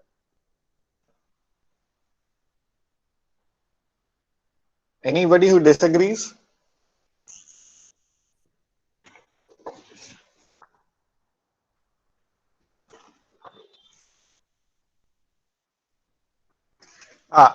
So how to make them entrepreneurship ready? Here are the things that I'm talking about, because there are a few more things that we will cover, and I think that should give you some ideas on how to make them entrepreneurship ready. There are those points here, so I'm going to answer them in the next few slides. Just bear with me. You need to be instilling confidence in them. You need to be, there are people like this lady who they've given up their job and their safe, secure thing to start an enterprise where she is going and helping out, mentoring students and instilling confidence in them that they can do a lot. I know of at least a few organizations, including our nonprofit India Literacy Project, where we are providing career counseling sessions to students from government schools so that they can choose careers which are more than just the 2 or 3 that they know, which they usually know. The careers that they are looking at are, I want to be a nurse, I want to be a police constable or an SI, or I want to be a teacher. Those are the 3 that they are aware of, because those are the people, and sometimes a lawyer, because those are the people that they're seeing in their day-to-day life, influencing their parents and their families. So making them aware that you have engineering, you have medicine, you have arts, you have sports, you have science, you have defense, you have literally thousands of job opportunities or thousands of career opportunities is something that people should be doing. And this is something that I have done personally through a Rotary Club and other places, even for private school children, because parents only know engineering, medicine, maybe CA, BCom, BSc, MSc, but nothing more than that. And you know that this is not the case. You know that there are thousands of jobs that are available. Just look at the shuttle badminton leagues that are there. Look at the kabaddi leagues that are there. Most of us see only the sports persons over there, the cricket league, IPL and so on. Yes, lots of people in IPL, lots of cricketers are getting an opportunities and exposure. Good. But you don't see the support staff. You don't see the sports agents that are created. We are not looking at the commentators that are, commenting on the activities that are going on. We don't see the referees, the umpires that are there. We don't see the coaching staff that are there. We don't see the physiotherapists that are there. We don't see the psychologists and psychiatrists that are there doing mental coaching. There are literally in every sport, if your child or your student or somebody is interested in sports, they can make a career in sports also now. That is what India is turning into. We're just not giving them that opportunities and instilling the confidence that they can do that. So, how do we promote or how do we make people aware of their, of entrepreneurship? What are the first steps? What else can we do to promote entrepreneurship in students? Conducting ideation workshops. Get somebody who is knowledgeable in entrepreneurship, knowledgeable in many businesses that are out there, and get them to do some workshops for you, so that even a half day to 1 day workshop is enough to get students excited about, hey, I am creative this way. I am able to now explore my creativity, my ideas, the things that I've been thinking about. Let me try these. Let me work on these. And so that's something that you could do. You can arrange meeting with entrepreneurs. There can be business clubs that you create. IITs, IIMs, some of the larger institutes have a lot of entrepreneurship clubs and business clubs where students are creating their own clubs. If you can encourage those clubs, those kinds of students, by calling alumni who used to be who were students, who worked in who are people like Ravi Kumar, who worked in a particular institution, did a bunch of things, went out, they're doing other things, calling them back and saying, hey, you've learned a lot outside. Why don't you share some of your thoughts on entrepreneurship? What do you think students can do? Those are some things that you can do, and these are very easy to do. And every college, almost every college that I know, is not leveraging the power of alumni. Andhra University has a history, for example, of having, people who have achieved fantastic success in their lives in terms of making a contribution to the economy, employment, doing non-profit work, doing other things that are useful to society. But the number of people such people who are being called to the university and to address and encourage students to take up things that are challenging but very rewarding mentally and spiritually is very minuscule. So please look at your alumni and encourage them to come back. And I am sure that every week you can have one event, one meeting in your institution.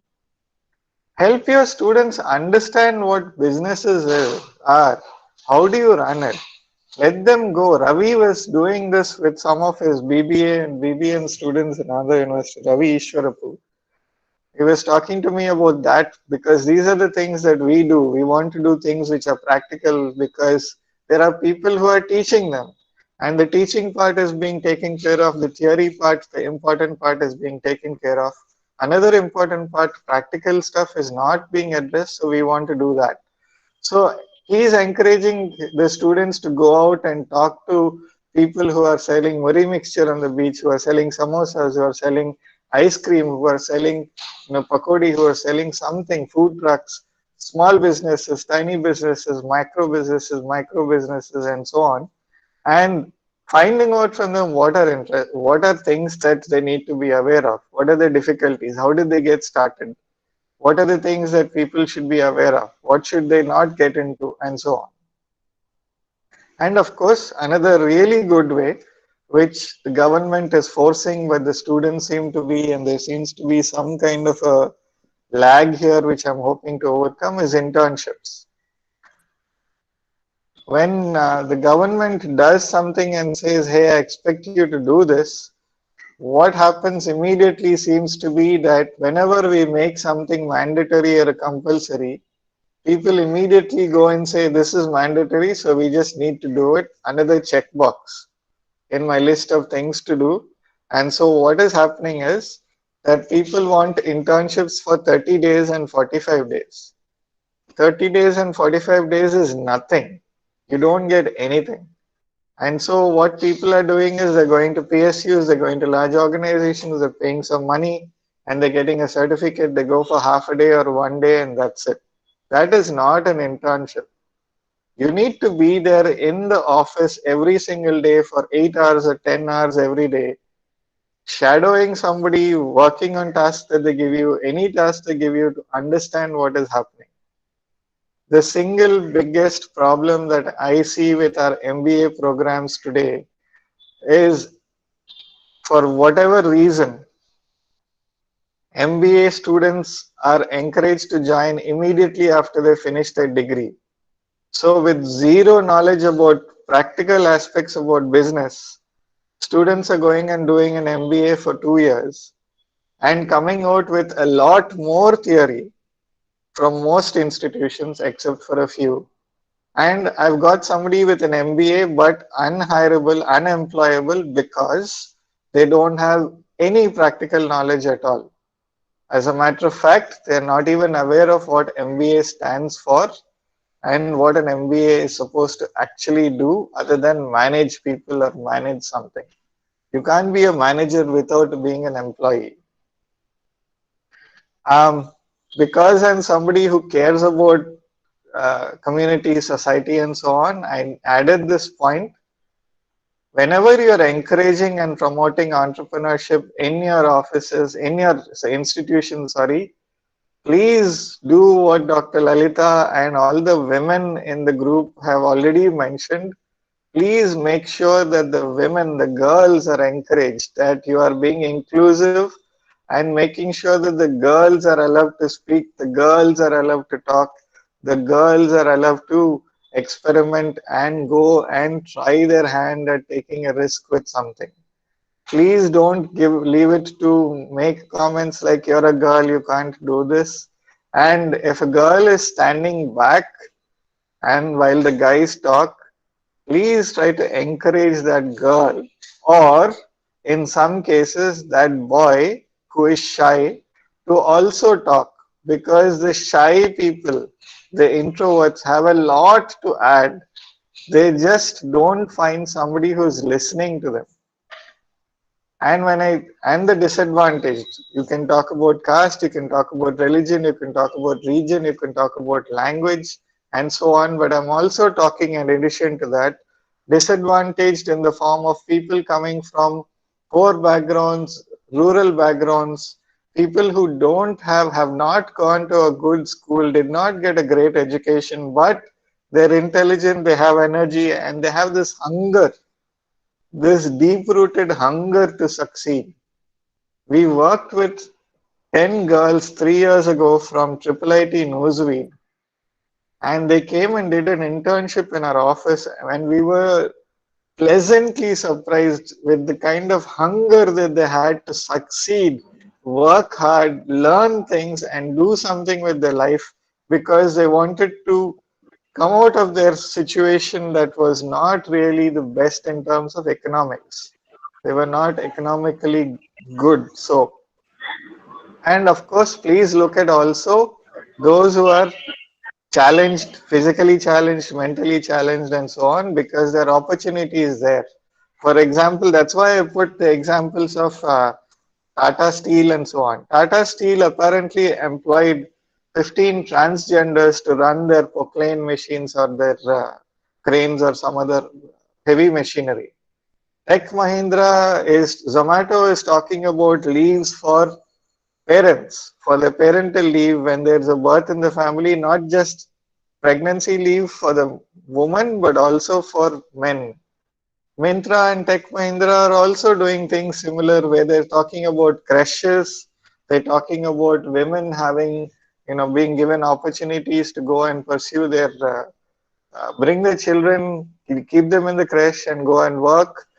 Myntra and Tech Mahindra are saying we have programs where women who've taken a break from their uh, for maternity leave or for raising a child or whatever, once they're re-entering the workforce, they're going to train them.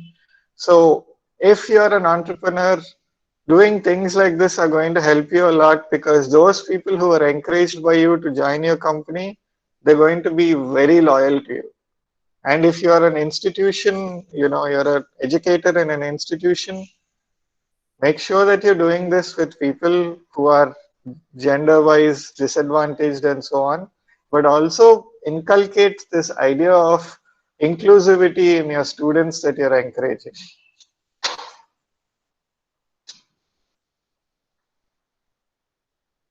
I've seen that. I can talk about Andhra University, for example, and also GITA because I've visited them, and again, many of the engineering colleges here and in MBA institutions. But I don't see any collaboration that is happening when there are lots of things that can be done with other departments and fields. For example, the North Campus in Andhra University, which houses all the engineering people, engineering students and all of that, they're not really communicating with the South Campus and vice versa. And you find that the science people need certain things that the engineering people can do, and the engineering people can use the science knowledge. And the arts people and the literature people, they can provide a lot. The languages that we need to be able to have language proficiency. Where are those people? Those language proficient people are there in the arts and the literature and those places. You need documentation, you need communication, you need things like that. They are there. Please encourage students and entrepreneurial minded students and young people to go and do that, collaborate, talk at least, communicate at least with other departments and fields. Okay, I've spoken a lot. Any questions, any ideas, any thoughts?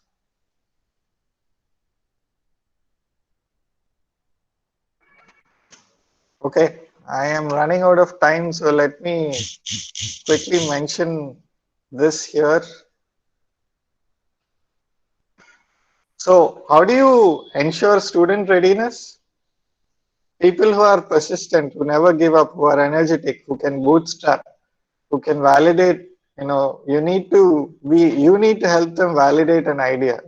You need to make sure that they're ready to pivot. You need to make sure that you're encouraging students to be patient. You need to have those students who are people persons. If you're a person who likes to be by yourself, you're not an entrepreneur, because you can't sell, you can't talk, you can't do anything, and things don't automatically sell. Students should be able to analyze themselves and correct themselves. They should be able to handle critical feedback, not become defensive when you're giving them positive feedback.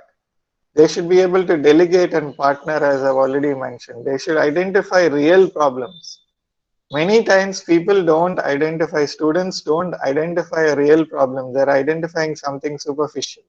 So that's where you can validate their idea and make sure that they're coming up with something that is a real problem. You need them to be ambitious, but at the same time, they should be grounded. If there's somebody who wants to go from 0 rupees to 10 crores in 1 year, I don't know if you really want to work with them, because they're not being realistic. They need to have a desire to build something, and money should not be the primary driver for them.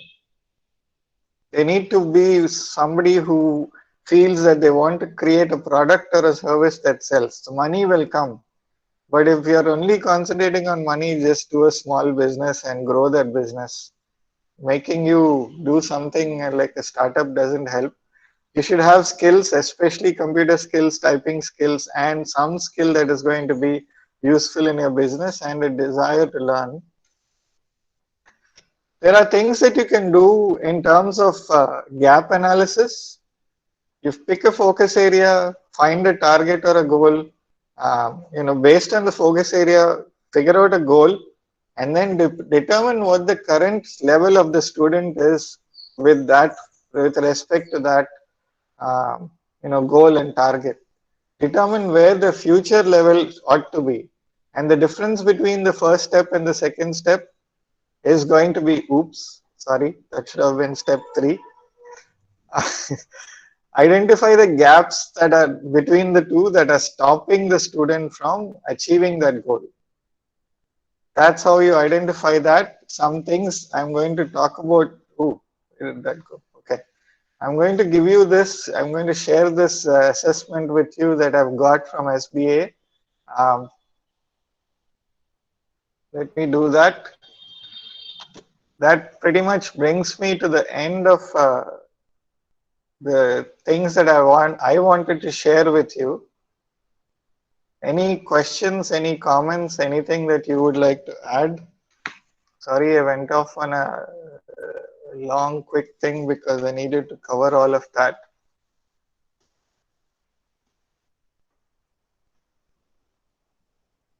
So for those of you who are ready, who are trying to figure out whether you are entrepreneurship ready, or you're mentoring somebody and want to see if they're entrepreneurship ready, this is a form that I had created based on sba.gov, the Small Business Administration organization that's there in the US that has this really useful quiz. Please use that to help them determine for themselves whether they're entrepreneurship ready or not.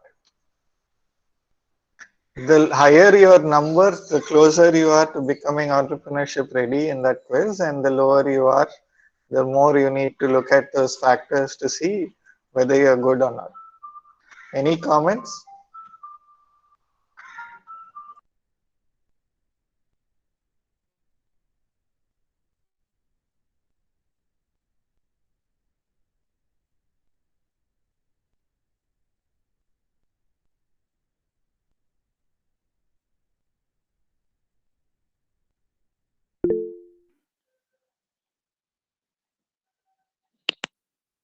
Sir, I have a small query. Can the entrepreneurial traits be imparted?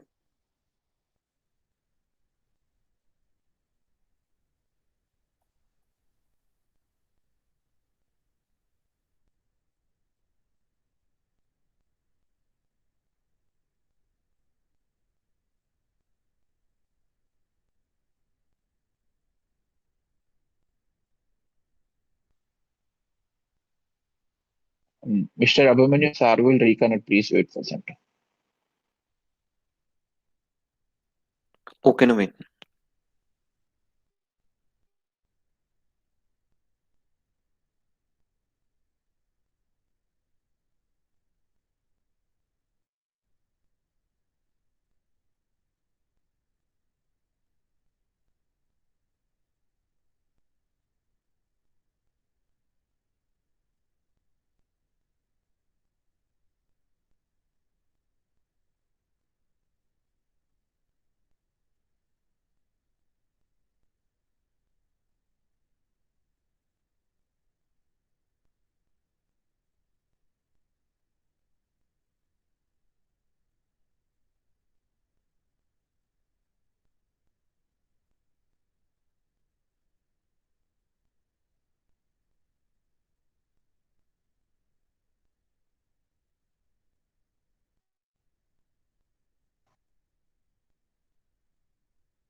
Sir, you are on mute, sir. Please unmute yourself.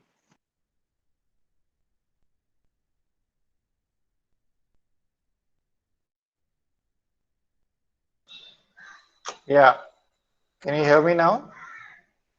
Yes, sir. Mr. Abhimanyu has a query, Yes, sir. yes, I did. I did see that query. Thank you. I am sorry something happened here. So the answer I would like to share, in my opinion, the answer is yes and no.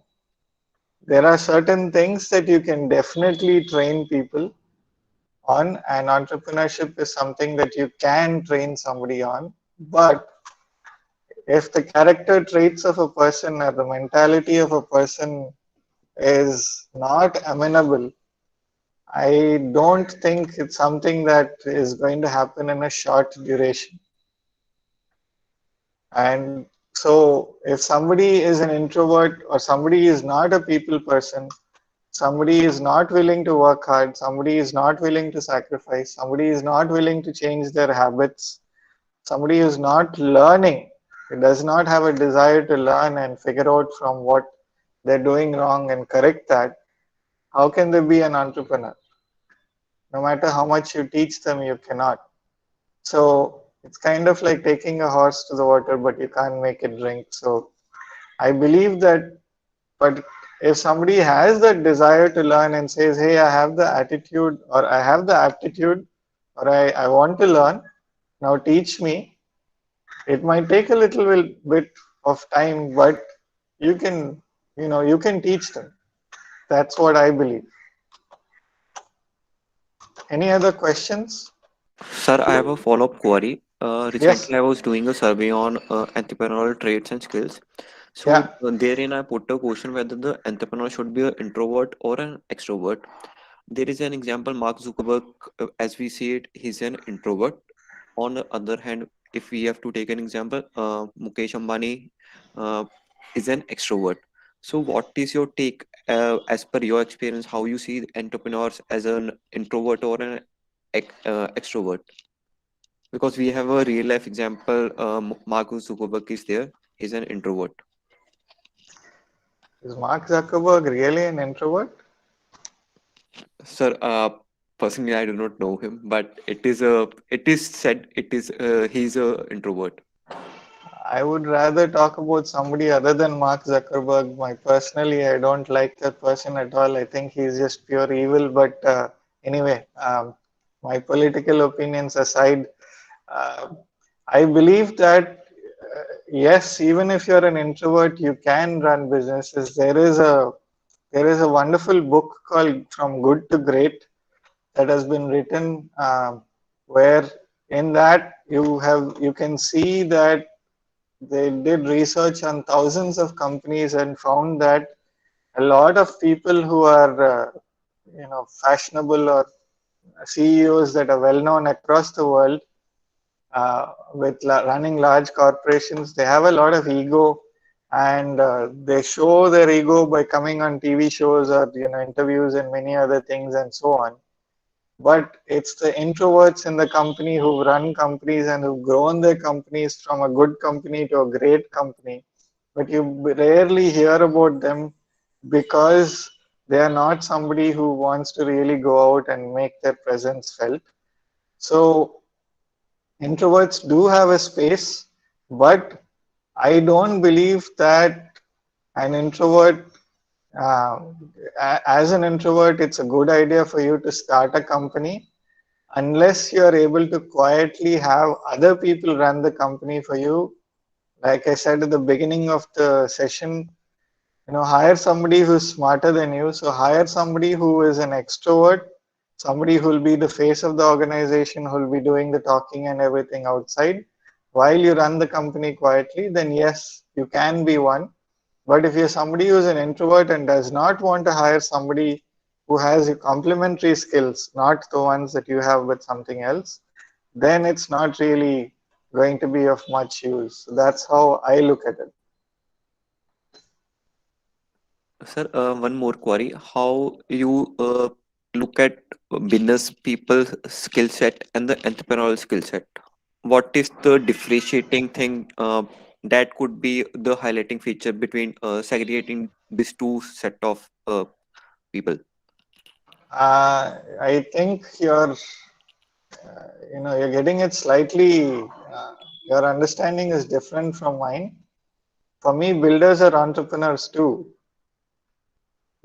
But if you're asking me, what about an entrepreneur versus a startup entrepreneur, a businessman versus a startup entrepreneur, then yeah, you're basically looking at the difference between a regular business and a startup, which is all about scalability, and it's all about being able to take bigger risks and wanting to grow the organization, and also being able to have a vision which is much larger, and you're in a hurry, and so you work a lot more, I guess. But uh, other than that, I believe that business people, again, somebody who's sitting on a street corner and selling a small toy, I find them to be as entrepreneurial as somebody who's got crores of rupees of family wealth and started a business, because they have the financial wherewithal to do it.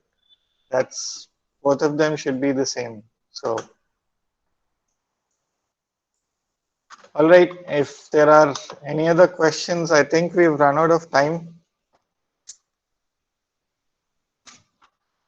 Yeah. Thank you, Naveen, for sharing that book reference. Okay, if there are no other references, no other questions, I seem to be having a problem with the presentation. The last two, I had only two slides, which was a quotation or a viewpoint that I wanted to share with you. As I told you, again, if you want to, you can always, if you want to take the assessment to help your students learn, that's great. But one quick point that I want to make before I close for this today.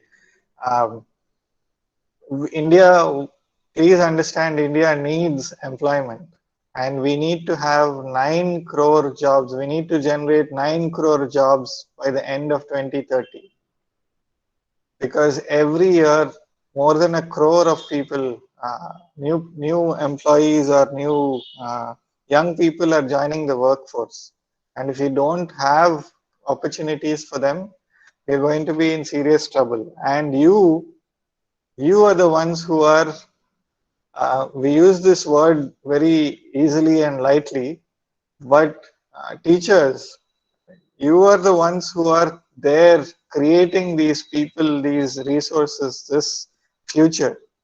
And it's in your hands, not that it's not in the rest of our hands, but it's in your hands to make sure that they come out with the confidence, the skills, and the knowledge that is necessary for them to survive in this world, where they're not going to compete with somebody in your own city, but they're going to compete with people across the world, not just India.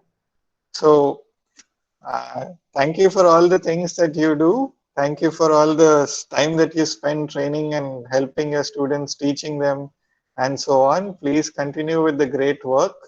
Thank you for your attention. Thank you very much to the Andhra University Incubation Center, Ravi Ishwarapu and team for helping me out or giving me this opportunity.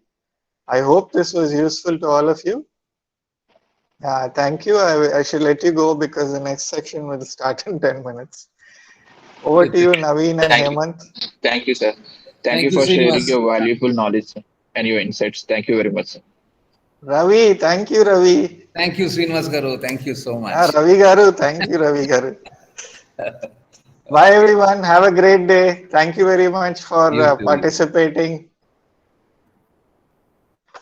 Thank you. You too.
Welcome back everyone to session 8 of Entrepreneurship Development Program.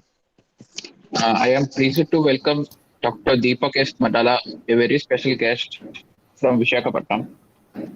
Dr. Madala is founder of Alcoa Partners, where he plays a role of mentor and investor. Alcoa Partners strategically invests in product companies to leverage service opportunities while partnering with various service companies that can capitalize on the products that he has invested in.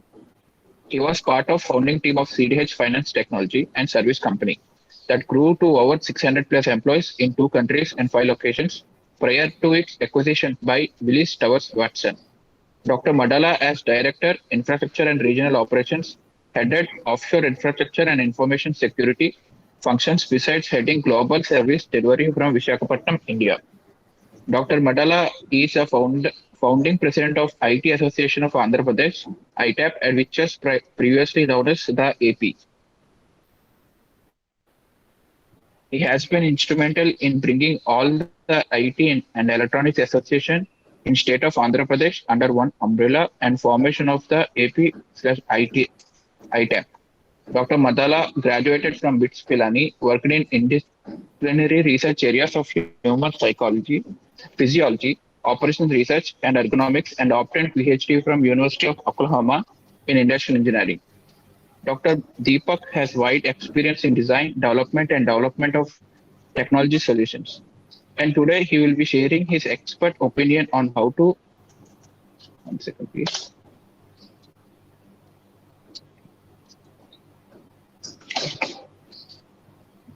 What's this doing?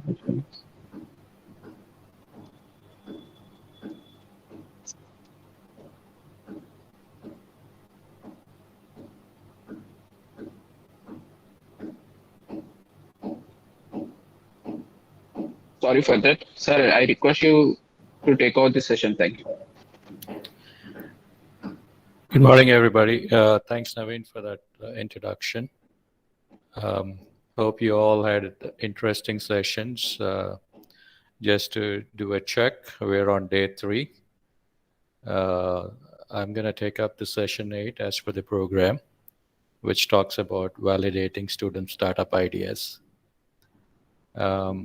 Naveen, let me know if you want to give some more time for folks to join in, or you want to get started. And you can start, sir. You can start. Okay, thank you. So let me start by sharing my deck.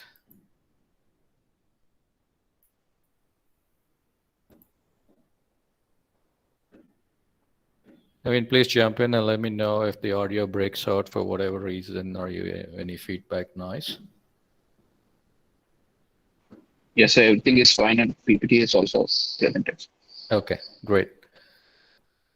So Alcoa Partners, Naveen talked a little bit about it. We invest in startups, and our passion is really on mentoring young startups. Our investments are typically in early stage startups. The partners of Alcoa really want to give back to the society, and we figured this was the best thing because we were always passionate about startups, and particularly about Visakhapatnam and the regions around it. So what I wanted to talk about as per your program is, documenting the product idea as being the first step in the validation. What do you validate if you don't have anything documented? So the question that you ask yourself is, why do I need to document an idea?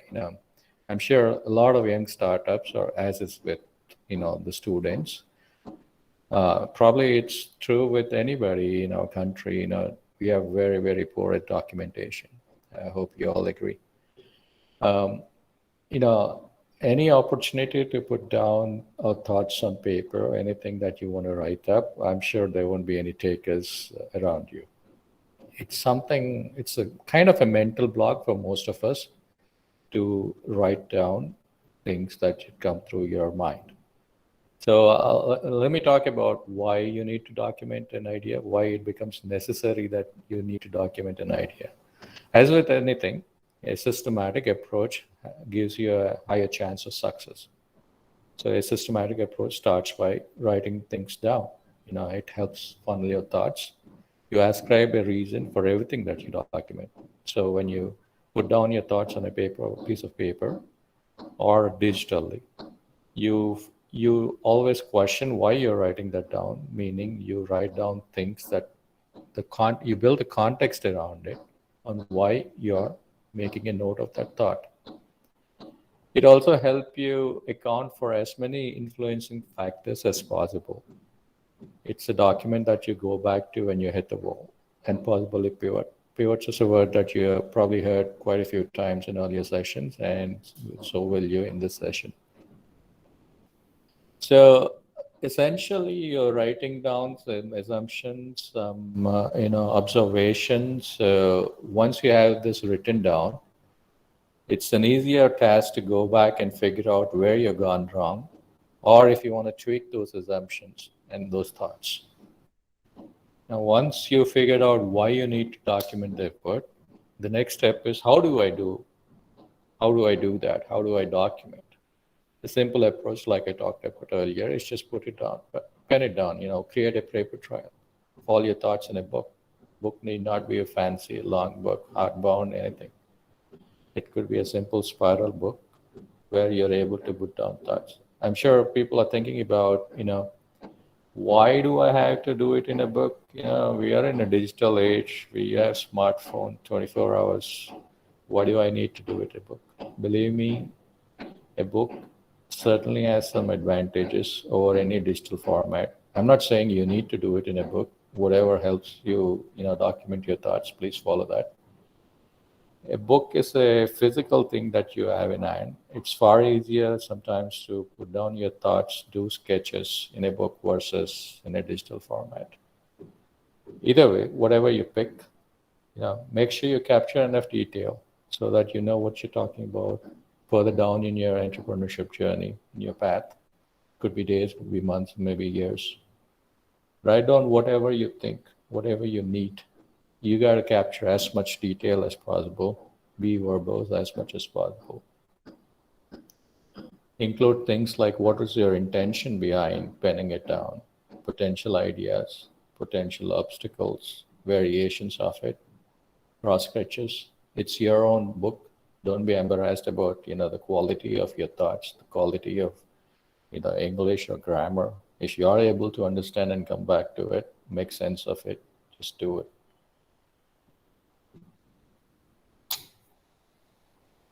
I'm sure there are, people that talk about a specific methodology in recording your thoughts. Honestly, whatever works for you should be the methodology that you should follow. But some things that help you, set your thoughts is whenever you have an idea or thoughts that you want to pin down. So these are the few basic things. If you capture, will make it more well-documented approach versus things all over the place, which you may not even understand at a later stage in your entrepreneurship journey. So you want to take down the date, the day, place, something that will help you later on and say, hey, I was at that place, at that coffee shop or on that vacation, and that's when I got this idea. Wonder who was around with me at that point in time for me to get this idea or pen this idea down. You may even come up with why that idea was going to be such a wild thing for you, meaning you're going to write down why you thought it was a great idea. That one thought could be one sentence elevator pitch of the idea.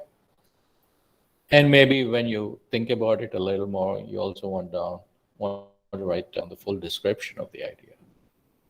What is the idea targeted, or who is the idea targeted? Why were you so excited about it? This is something that I think helps you later. What is your emotional state right then when you pen down that idea? We get different thoughts in different emotional states.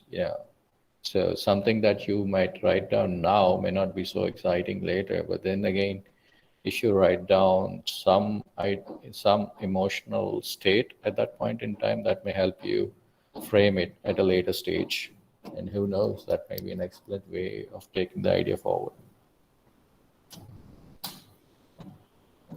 Other ways, what thoughts sparked this idea? What in the environment around you, if any comments around you, if any observations that sparked this idea? How do you extend this idea? Things that you need to do or would like to do in the future to take this idea forward as you see it right now? You have enough pictures of the idea. Have you visualized something? If you have visualized the flow there, if you visualize the connection there, put down some, sketchwork there. Or if you think it was a good idea to follow this up with somebody, do you think of anybody? If some names come to your mind, put that down as well. If not, just say, I think I need to pitch this to somebody else. Just that thought. Now, this is what I've talked so far is more like, quick and easy way of documenting your thoughts and ideas. But then, like I said in the beginning, following a process is always going to help you. So I'm going to give you 3, frameworks that help you document an idea to take it further. Lean Canvas is pretty popular. It's probably something that most of you are familiar with or heard about it or used it at some point. It's really a one-page framework, very concise. It's not supposed to overwhelm the people who would, want to start their entrepreneurship journey, but it's detailed enough to capture all the right things that will help you take the next step. The second one we would like to talk about is the MVP canvas. Now, this is more of a framework that helps you take your idea to the MVP. We'll talk about it in a little while, meaning building the minimum viable product, get you to that stage.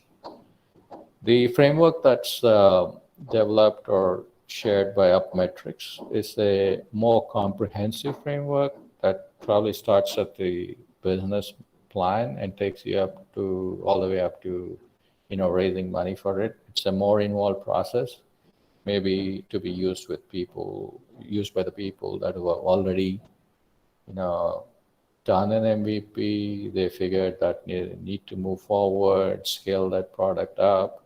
So it's more appropriate for those. And there's so many more other frameworks that help you, document your idea formally. Something that you could share with your partners, your investors, your stakeholders. But I just chose these 3, not to say that these are the best there, but these I thought would give you enough flavor so you could do a little bit of research yourself and figure out what's the best. A word of caution to students here is, you will be overwhelmed if you are looking at them for the first time. Believe me, nobody gets it right the first time. You may even interpret their framework a different way now versus if you do it a year down in your entrepreneurial journey. Doesn't matter. It's good that you have a framework to begin with, just that it gives you a formal way of documenting things, ensures that things don't fall through the gaps in your thinking. It helps you think about all the possible things that you need to consider when you start on your entrepreneurship journey. And for that reason, it's okay if you do not completely understand how to go about doing this. It's important that you do this. Okay, let's look at Lean Canvas. Like I said, it's essentially a one-page template that helps you deconstruct your idea into its key assumptions. Now, this is not going to be a primer on how you build a Lean Canvas. I'm just going to tweak enough interest in you so that you go back and look it up and see if it's applicable to you. So let's look at 2 examples of highly successful companies that they are today. By the way, Lean Campus came into existence somewhere around 2011. So we are looking at companies that are predated the Lean Campus invention. So let's say how a lean canvas would look for Google, where if and when if they did this in 1998. These are the key aspects of the lean canvas. A problem definition. What are they trying to address? By the way, ideas are dime a dozen. Unless those ideas are, meant to resolve problems that real users face, ideas are not really worth it. So one of the first things that you want to do is, what is the problem that you're addressing? And for Google, it was irrelevant search results. Hard to find what you're searching at that point in time. What were the alternatives at that point in time? Alta Vista, Yahoo, Excite. I'm guessing the younger generation might at the best heard about Yahoo, Alta Vista, and Excite. Clearly died really soon. And the solution that Google developed at that point in time was to allow users to search and find relevant content, which until that point in time was just a dump based on the search keyword that you used. What was their unique value propositions? The users could truly find what they are looking at. It was a much faster search. Google's was all about, fast search, fast results. What was their unfair advantage? That is their unique, differentiator. It was Google PageRank technology, which, ensured that the results that show up for you on the top are based on some ranking, so you don't get frivolous results as it used to be the norm with the other search engines at that point in time. So there are other things that Google would have put down on this one-page template. Who were their early adopters? At Google, for them, it was Stanford, because that's what the founders were, that's the university that the founders went to. Customer segments, it was the entire web users. Cost structure for their idea, hosting and development, because it had to run off a data center, or at least where the internet traffic was coming in. Revenue streams, at that point in time, it was just advertising revenue. So this is what a one-page, lean canvas would have looked like if Google attempted it in 1998. Now let's look at it for another company a decade later, almost a decade later, Airbnb. If they did a one-page template in 2008, it would have been something like this. Similar, things that the template forces you to think about. Problem, solution, what are the metrics that you want to measure? What are the channels of communications of addressing or getting in touch with your customers? They're talking about referrals, recommendations, advertising. What's the cost for the idea? The development cost, the hosting, marketing, everything about, being on the internet, meaning a website. In addition, since they had to really showcase the, the properties, they needed to have great photography, great pictures, and of course insurance, because that's something that Airbnb offered to every host, give them insurance to ensure that their property, if it was damaged, the insurance would pay for it. So this is more to tell you how you could do a one-page template. It's not something that you, pick things off that, the successful one-page templates. Now let's look at a fairly more involved approach that takes you to the minimum viable product. This template helps you do that. This is certainly not a one-page thing, but what we have on the screen up there, I put this up so you're able to understand the steps of it. There, as per the author, it's got 12 steps in it that takes you to deploying an MVP and then learning from it. So it helps you put your thoughts in a certain way, so you're doing it in a systematic manner. So first and foremost, what MEP Canvas talks about is you define your customer segment. Now, what is the value that you're proposing to them? And then how are you going to reach your customer segment, meaning the channels of communications? How do you engage with the customer? And what's the riskiest assumption? Riskiest assumption is that part where, for example, if you take Airbnb, the riskiest assumption is you're going to find hosts willing to let their property out to guests who are unknown. So that's the riskiest proposition if you look it up for Airbnb. So what are the assumptions? What are the risks that your idea is proposing that the stakeholders take? And then experiment format. What is the kind of experiment? Experiment here kind of refers to MVP. How are you going to test the idea? And then a further description of it would be experiment scenario, workflow. And then most importantly, the metrics. When you run an experiment, what is it that you're measuring? Are your metrics truly representative of what you're trying to measure? They can be multiple. Sometimes even subjective responses are good versus no metrics. Based on the metrics, you also end up defining success criteria. At what level, what threshold do you call your experiment successful or unsuccessful? What are the learnings and insights that you get from this experiment? And then when do you pivot? When do you pursue or stop? Those are three important words that should be in the mind of every entrepreneur. They're tough words, but important to keep your eye on them.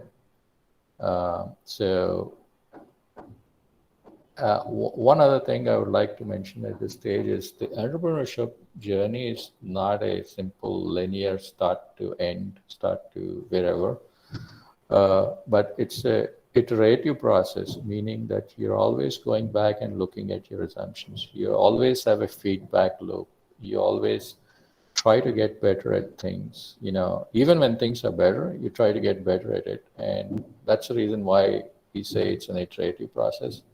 You always question your assumptions, question your successes to figure out what works and what doesn't work. So you take things more proactively instead of, finding out one day that you're hitting a wall and don't have an idea on what went wrong. So the third framework that I suggested in the beginning was the one that put together by UpMetrics. This is more of a much involved approach. It starts you from a one-page business plan to creating an investor-ready business plan and pitch. It helps you build a business plan, pitch deck, financial planning, canvas modeling, invite collaborators, talk to investors. So it's a more involved approach. Like I said in the beginning, it's for folks who have already built their MVP and probably want to take it to the next level. The next thing that we will want to talk about, once you're able to document your product, or as you document your product, you would be looking at how do I identify the market to enter? Your market could be the entire set of users who would find a use for your product, but that's not how you want to address your market when you're a startup in the early stages. You want to segment it. You want to get it down to a narrow focus, probably one customer group, because addressing their specific needs will give you a lot of learnings, which will then help you build a better product and will also help you be more efficient in messaging to this customer group. Focusing on a single group means that you get instant feedback, understand their real needs, and most importantly, you figure out their actual pain points, which otherwise, you would not, if you do not have an idea about their actual pain points, then you're making assumptions of it, and most most of the time, most often than not, you made assumptions about pain points which are really not their pain points, which means nobody is interested in buying your product or services. Because you get quick feedback, instant feedback, it's far easier to fix make some course corrections. And since you paid attention to this group of customers, they'll probably become repeat customers. They'll come back to you again. They'll stay as active customers, which is a self-feeding thing in the sense your product gets better and better because you're listening to the customers and the customers feel that they're listening to you. So in the end, your retention rate will be much higher. The retention rate of your customers will be much higher, which means you can build a more scalable and profitable business of it. These are the reasons on why you need to identify a market, why you need to narrow down your focus to one specific market group or a customer group. Now, the next question you ask yourself is, how should I identify a target market? Now, like with everything else in an entrepreneurship journey, document your efforts. You got to document on the reasons why you identified a target, or document on the process that you picked to identify your target market. Continuously refine your work so you find the perfect audience for your products and services. The more you know about your potential customers, the more you understand, what kind of solution really works for them. Like with the documenting the product idea, you can take the frameworks that are available, but you can create your own framework that help you document your target market assumptions and findings. So, do you really need a framework? I think, asking the 5 basic W questions will help you document a lot of things necessary to identify a market. So let's start with the who question. Who questions, help you profile your target audience. Who is your target audience? Find the intersecting points that might be related to your product and service. Typical answers for who questions. What's the age group that you're addressing? What's the gender? What's the location? What is their marital status? Their education levels, occupation, income levels, etc. Now, you may tend to get all this information for a product to identify a market, but some of these may not even be relevant to your specific product. So in which case, it's nice to have these data points because it gives you more knowledge about your customer group, but they don't really matter much. But make sure you identify which of these data points really help you, target your customer group. Where do I find the information? Typical sources, like everything else. Where do you go to when you need answers? You go onto the internet, find web analytics, information aggregators, social media, ad tools, run surveys and interviews. There are academic and business researchers out there on the internet that help you, answer these questions for your specific product or service. So the next W, what? It helps you define the target market more than what the who question did. What are the problems, needs that your potential customers experience? It gets down to the crux of it. What are the needs of your potential customers? What product or service will solve that pain point or needs or satisfy those needs? This is the question that you need to ask to get the responses that will help you determine which market to enter, which target customer to go after. What are the frustrations they face? Are their frustrations process related with the existing solutions? Are they price related, or could even be solution related? They just don't think the solution addresses their needs completely.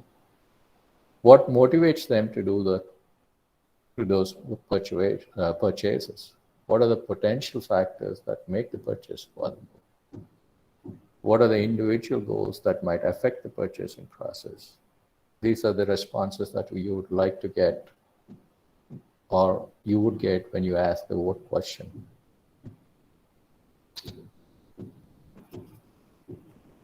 Now, the next W is the when. When is your product needed? Products and services requirement could be seasonal too, right? When you talk about seasons, the first thing that kind of comes to your mind is, the big seasons that we have, summer and rainy seasons for us in India. So the segments, the target market, the product that you're offering, does it have seasonal demand? Another way to look at seasonal is, large companies typically do their budget exercise a few months before the start of their financial year.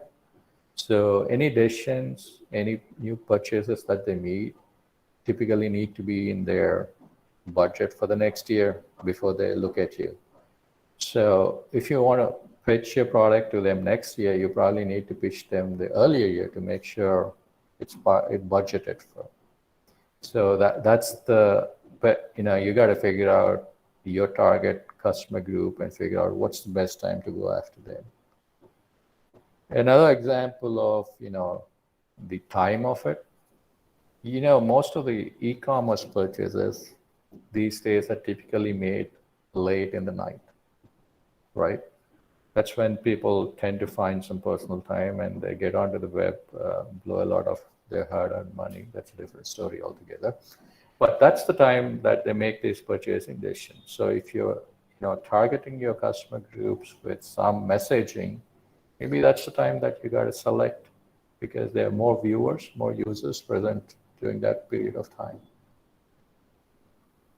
Then there are also another thing you got to consider about time is there may be particular times when they may not be interested in your product or service. So an example that comes to my mind is if you're trying to sell something that works in a rainy season in the summer season, for example, selling air conditioners during winter or rainy seasons, you're not going to have much success, right?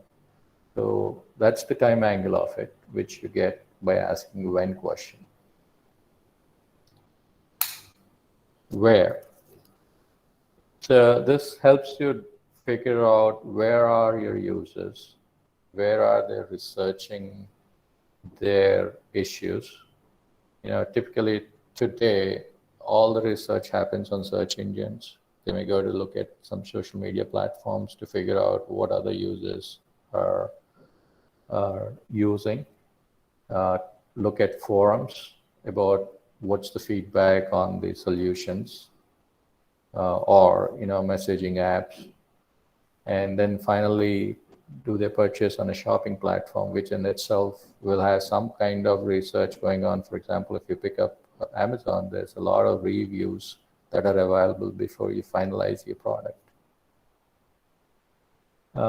You got to ask the question to learn where they learn about your product and services. Is it just search engines or social media platforms?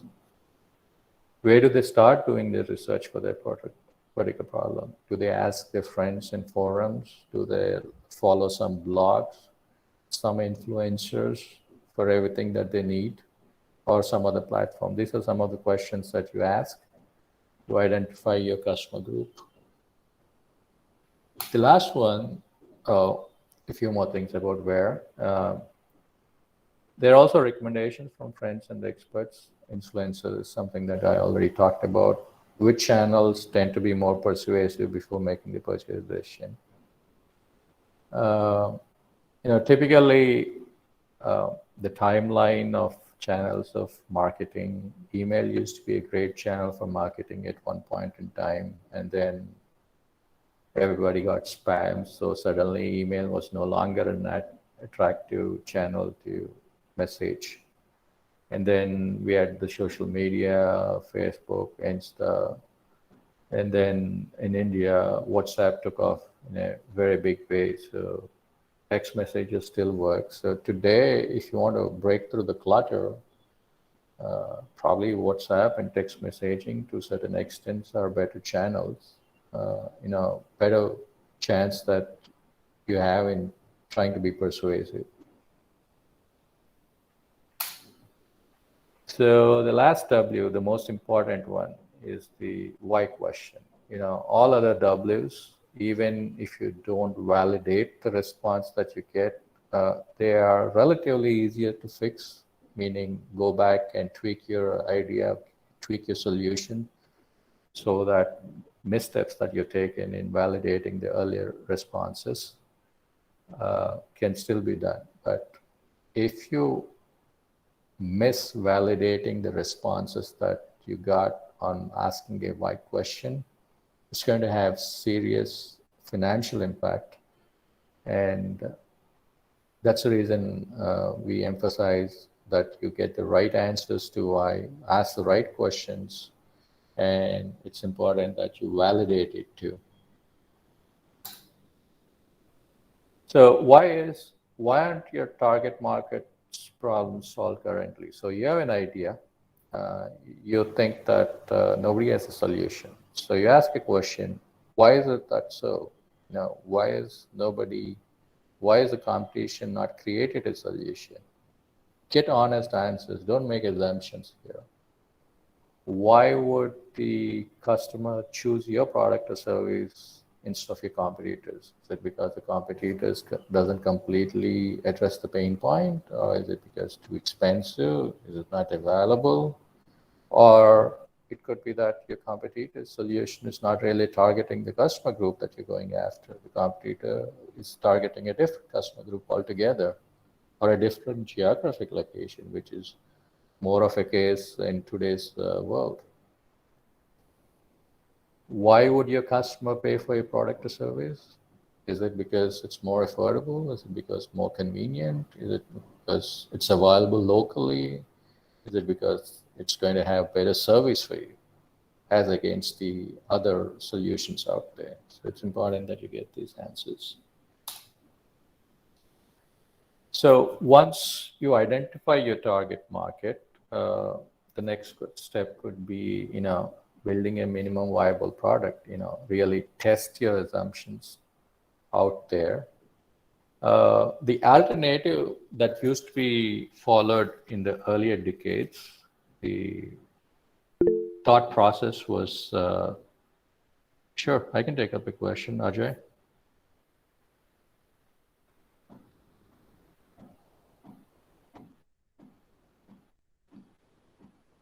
Hemant? Yes, sir. Yeah. Ajay raised a hand, so I believe he has a question.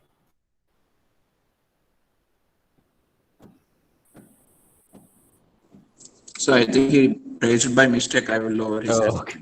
All right. So getting back to building an MVP, the thought process in a decade and even a few decades earlier was you build the product, you build the solution, you'll get the customers. That took a hit during the dot-com bust.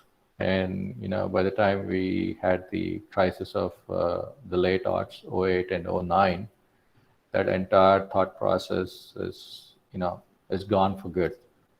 You don't build a product and then find your customers. You find your customers, find their pain points, and then build a product or a solution around it.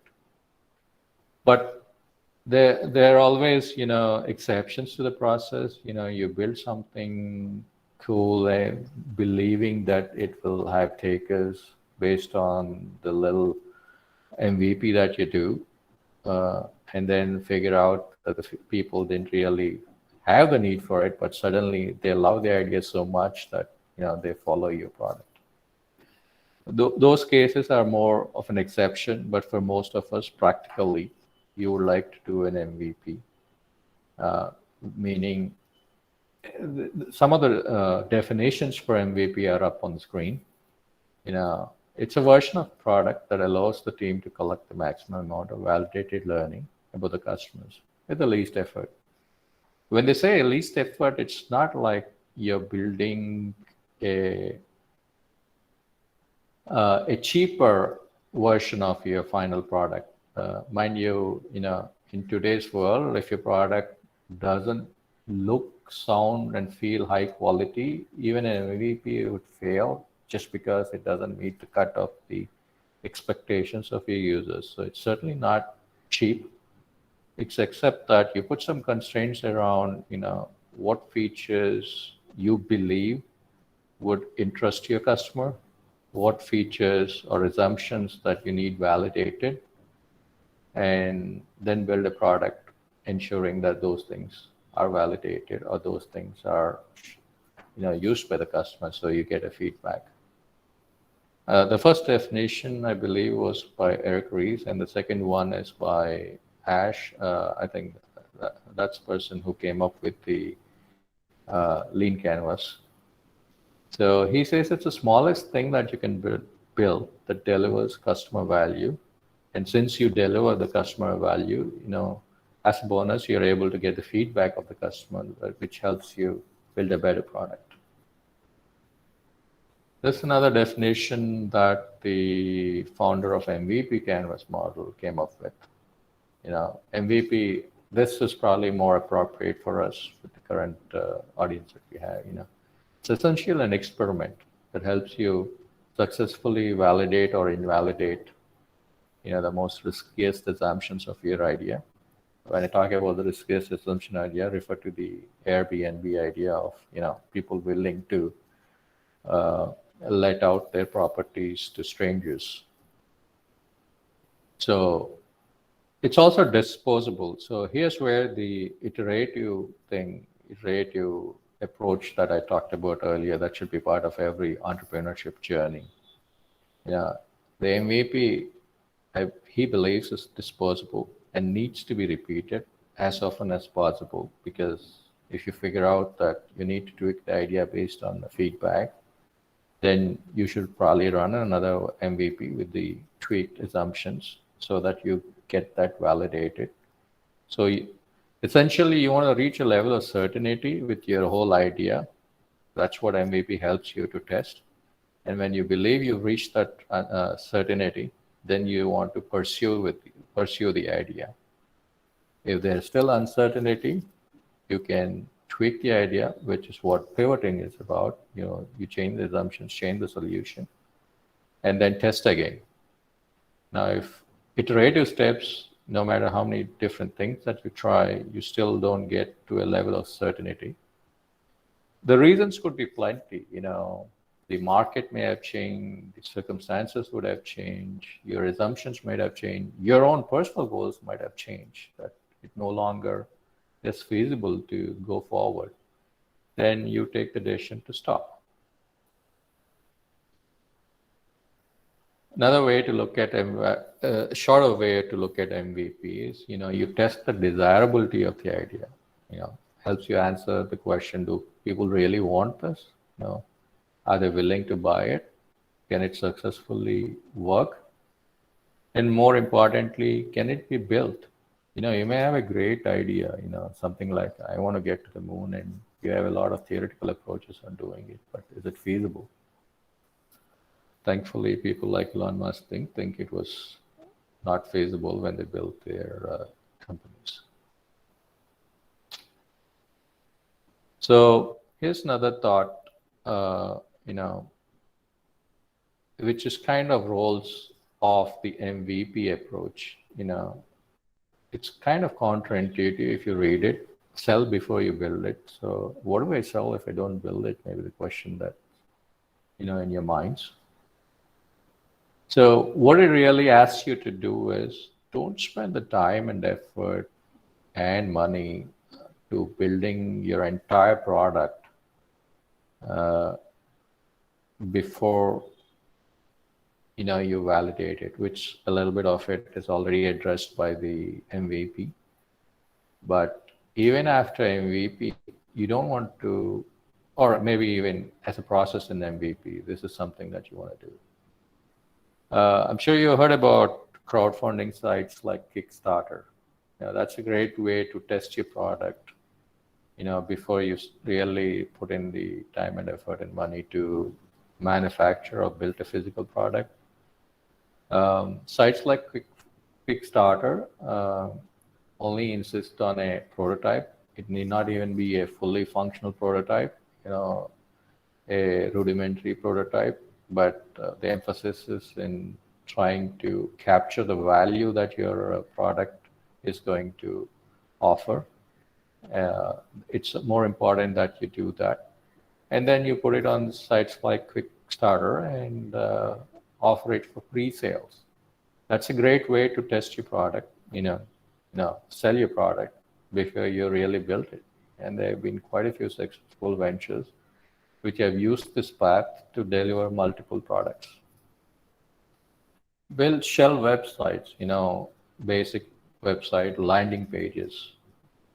If you recall the Groupon, which was a coupon sharing site, they started up with a very basic website just to see what level of interest it would garner with the users around the world. And they figured that they had quite a bit of interest, and they tested some hypotheses before they really developed their next-gen website, which had more features and offerings.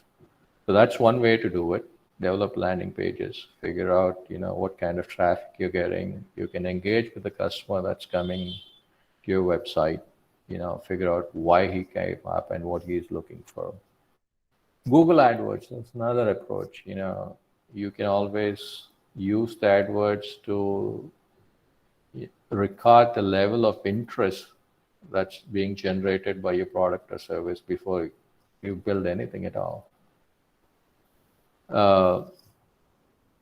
There are also instances where people have made videos of the actual product that they're going to build, and that have generated interest and taken the founders all the way to building the product. Classic example is Dropbox. The founder just made a video of what the product would be, and he generated so much interest in it, so many signups, that he actually went forward and built a product which became a success. Another example that comes to mind of how to go about selling your product before you build it, Zappos, which was an online shoe store. In 1999, it was just an idea. The founder, the riskiest assumption here for Zappos was, were people really willing to buy shoes online? Typically, the process that most customers were used to at that point in time is you get into a physical store, try on new shoes, walk a few steps in it, look at how they look on your feet before they make a decision. Now, the risk that they were going to take was suddenly you want to make it a virtual purchase, meaning you wouldn't know how they would feel on your feet, and people be willing to buy it. So the approach that they took was, take pictures of the shoes, put them online, and if there was a sale, ship it to them. In the process, then they got feedback from customers. They got evidence that the model works. I'm sure they figured out that, offering a good return policy would help in the long run, as is the case with most e-commerce purchases today. And that's how they sold before they built a website around it. Later, I'm sure Zappos built their own stores, carried their own stock. They didn't, go about and buy them at the local shoe stores. So that's something that they did, but they validated. They sold, they found out that they could sell it online. They got validation of the concept. Another classic example let's take in is how Uber sold before they built, their MVP. So we have this Uber app today, but then like everything else, it didn't start there. It started as a simple text messaging service. I believe it was to begin with on iOS. So you text a pickup address to Uber, including the location of it. Uber would respond back and you just confirming your location. So you just reply yes to confirm that, yeah, you're at that location and you need a driver to pick you up. Uber in the back end, meaning just a few people, would call up the drivers, figure out where they are, and assign a driver to your location. And once they did their assignment, you would get a text message with an estimate of time on when your driver arrived. And once the ride finished, you would step out of the car and do nothing else because Uber already had a credit card. So that's the basis, that Uber still follows, basic model, that core that Uber still follows. But that's how it started. It started as a messaging service on iOS. And I'm sure they didn't blow a lot of money on it. They probably spent some money trying to get a group of users. But then again, the rollout was in a very limited area. These examples are just to, show you the possibilities that, or show you the proof that even large companies by any standard today, like Uber or Google or Zappos, they started small. They didn't blow money. They all started small. They were all very frugal. Frugal is another word I would like the entrepreneurships to be very aware of. Frugality typically is what results in great and efficient ideas than anything else.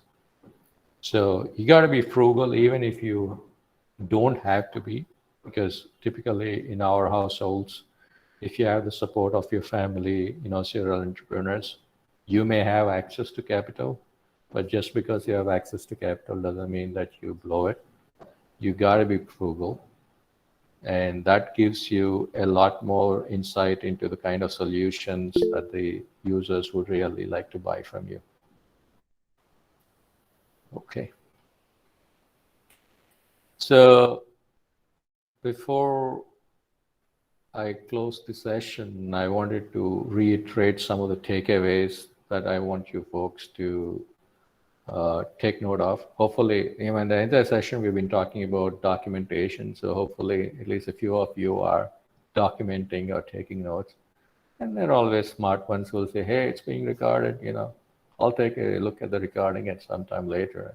Believe me, recorded, shared presentations almost never get opened once the session is done. You're just happy that you have access to it, but almost never will you ever go back to referring to them. That's the reality. Anyways, so documenting, that's a very essential part of an entrepreneurship journey. Document every little thing. I still suggest a book because that's an easy way, easily accessible to you. A lot more thoughts can be penned down on a book, in a physical book versus any other digital format that you may choose. And then pick one of the templates. We talked about 3 in this session. I'm sure there are quite a few out there that you may find more applicable to your situation.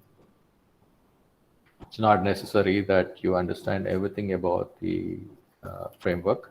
Just an attempt to do it will give you it will clear up a lot more things in your head than not trying to do any one of these. Identify a market, ask the 5 W's. Take care to pay specific attention to the why W, because that's the most critical thing. Validating the responses you get in the why W. It has the most financial impact. And then validate your assumptions by building an MVP. The MVP canvas template may help you systematically get to that stage by asking you the right questions, nudging you in the right direction.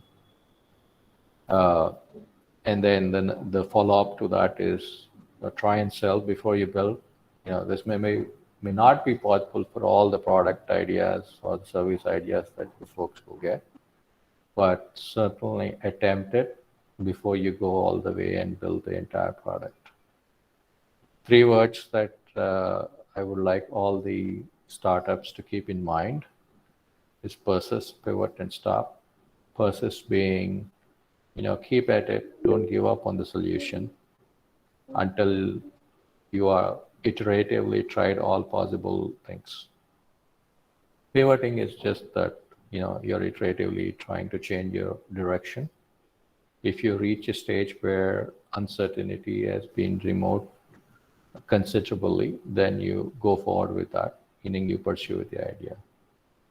It's also quite possible that you figure that after several iterations that you don't find the idea viable, then take a hard call, stop. Other words that startup needs to keep in mind is things like fail fast, meaning come to a conclusion quickly, don't drag things, don't have emotional connect with your product or service because it's your baby. That's a surefire way to burn your hands. Other one is safe fail, which is what MVP is all talking about. Fail, but don't invest too many resources in it. So fail safely, meaning if you have to fail, you fail safe. Those are some of the things that an entrepreneur needs to keep in mind on their entrepreneurship journey. I know this presentation, this session has been mostly a monologue. The subject matter is like that. We are talking about approaches, so it doesn't really have a lot of scope to be a interactive session, but we got lots of times for questions. I know some people have hit the hand inadvertently, but if somebody wants to do it or have a question, I'm sure Hemant would help them, give them the ability to ask a question, or you can always use the in-call messages. Abhimanyu, you can directly ask a question. Hello. Thank you, Navid, for the opportunity. Sir, I have a question. There are four things I have written in the chat box. One is product feasibility. Second one is commercial viability. Third one is financial appraisal. Fourth one is marketing appraisal. How one can place these four things around the MVP stage? What is the correct order to place those things? Yeah. So let me start with something here. The tendency to consider a startup or an entrepreneurship journey like any other thing that you learn in college is a little bit slightly misleading. One of the things that you need to guard against is all the frameworks that I talked about, the words that you're using right now in your questions, they are just meant to ask the right questions. There is no surefire way to apply these things. There's no formula there. Most of us come from a science background or an engineering background. So we would love to have a theory or a framework for everything before we move forward. Entrepreneurship journey is anything but that. There are a lot of uncertainties. There are no certain ways of doing things.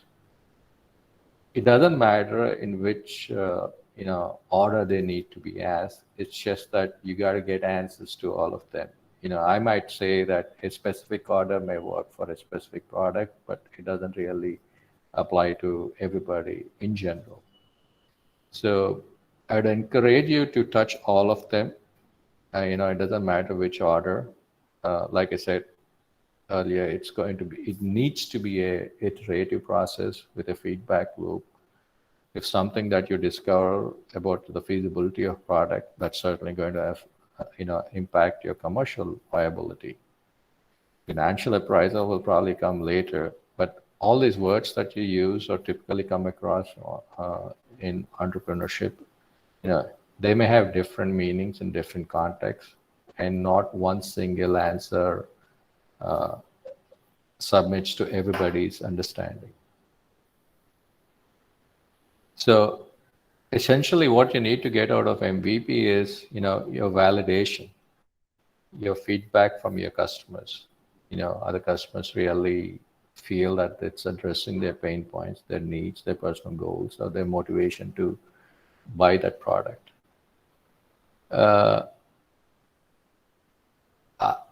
I find it hard to figure out an answer or something like financial appraisal, marketing appraisals. Those are general words. They mean a lot of things. They mean different things to different people. So if you got anything to follow up on that response, Abhimanyu, please feel free to. No, sir. Thank you for your insight, sir. Okay.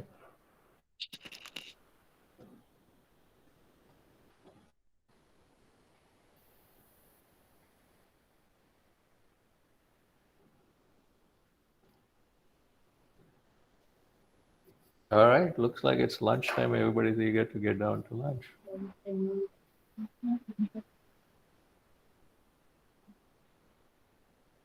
Saujanya ma'am, do you want to ask any question?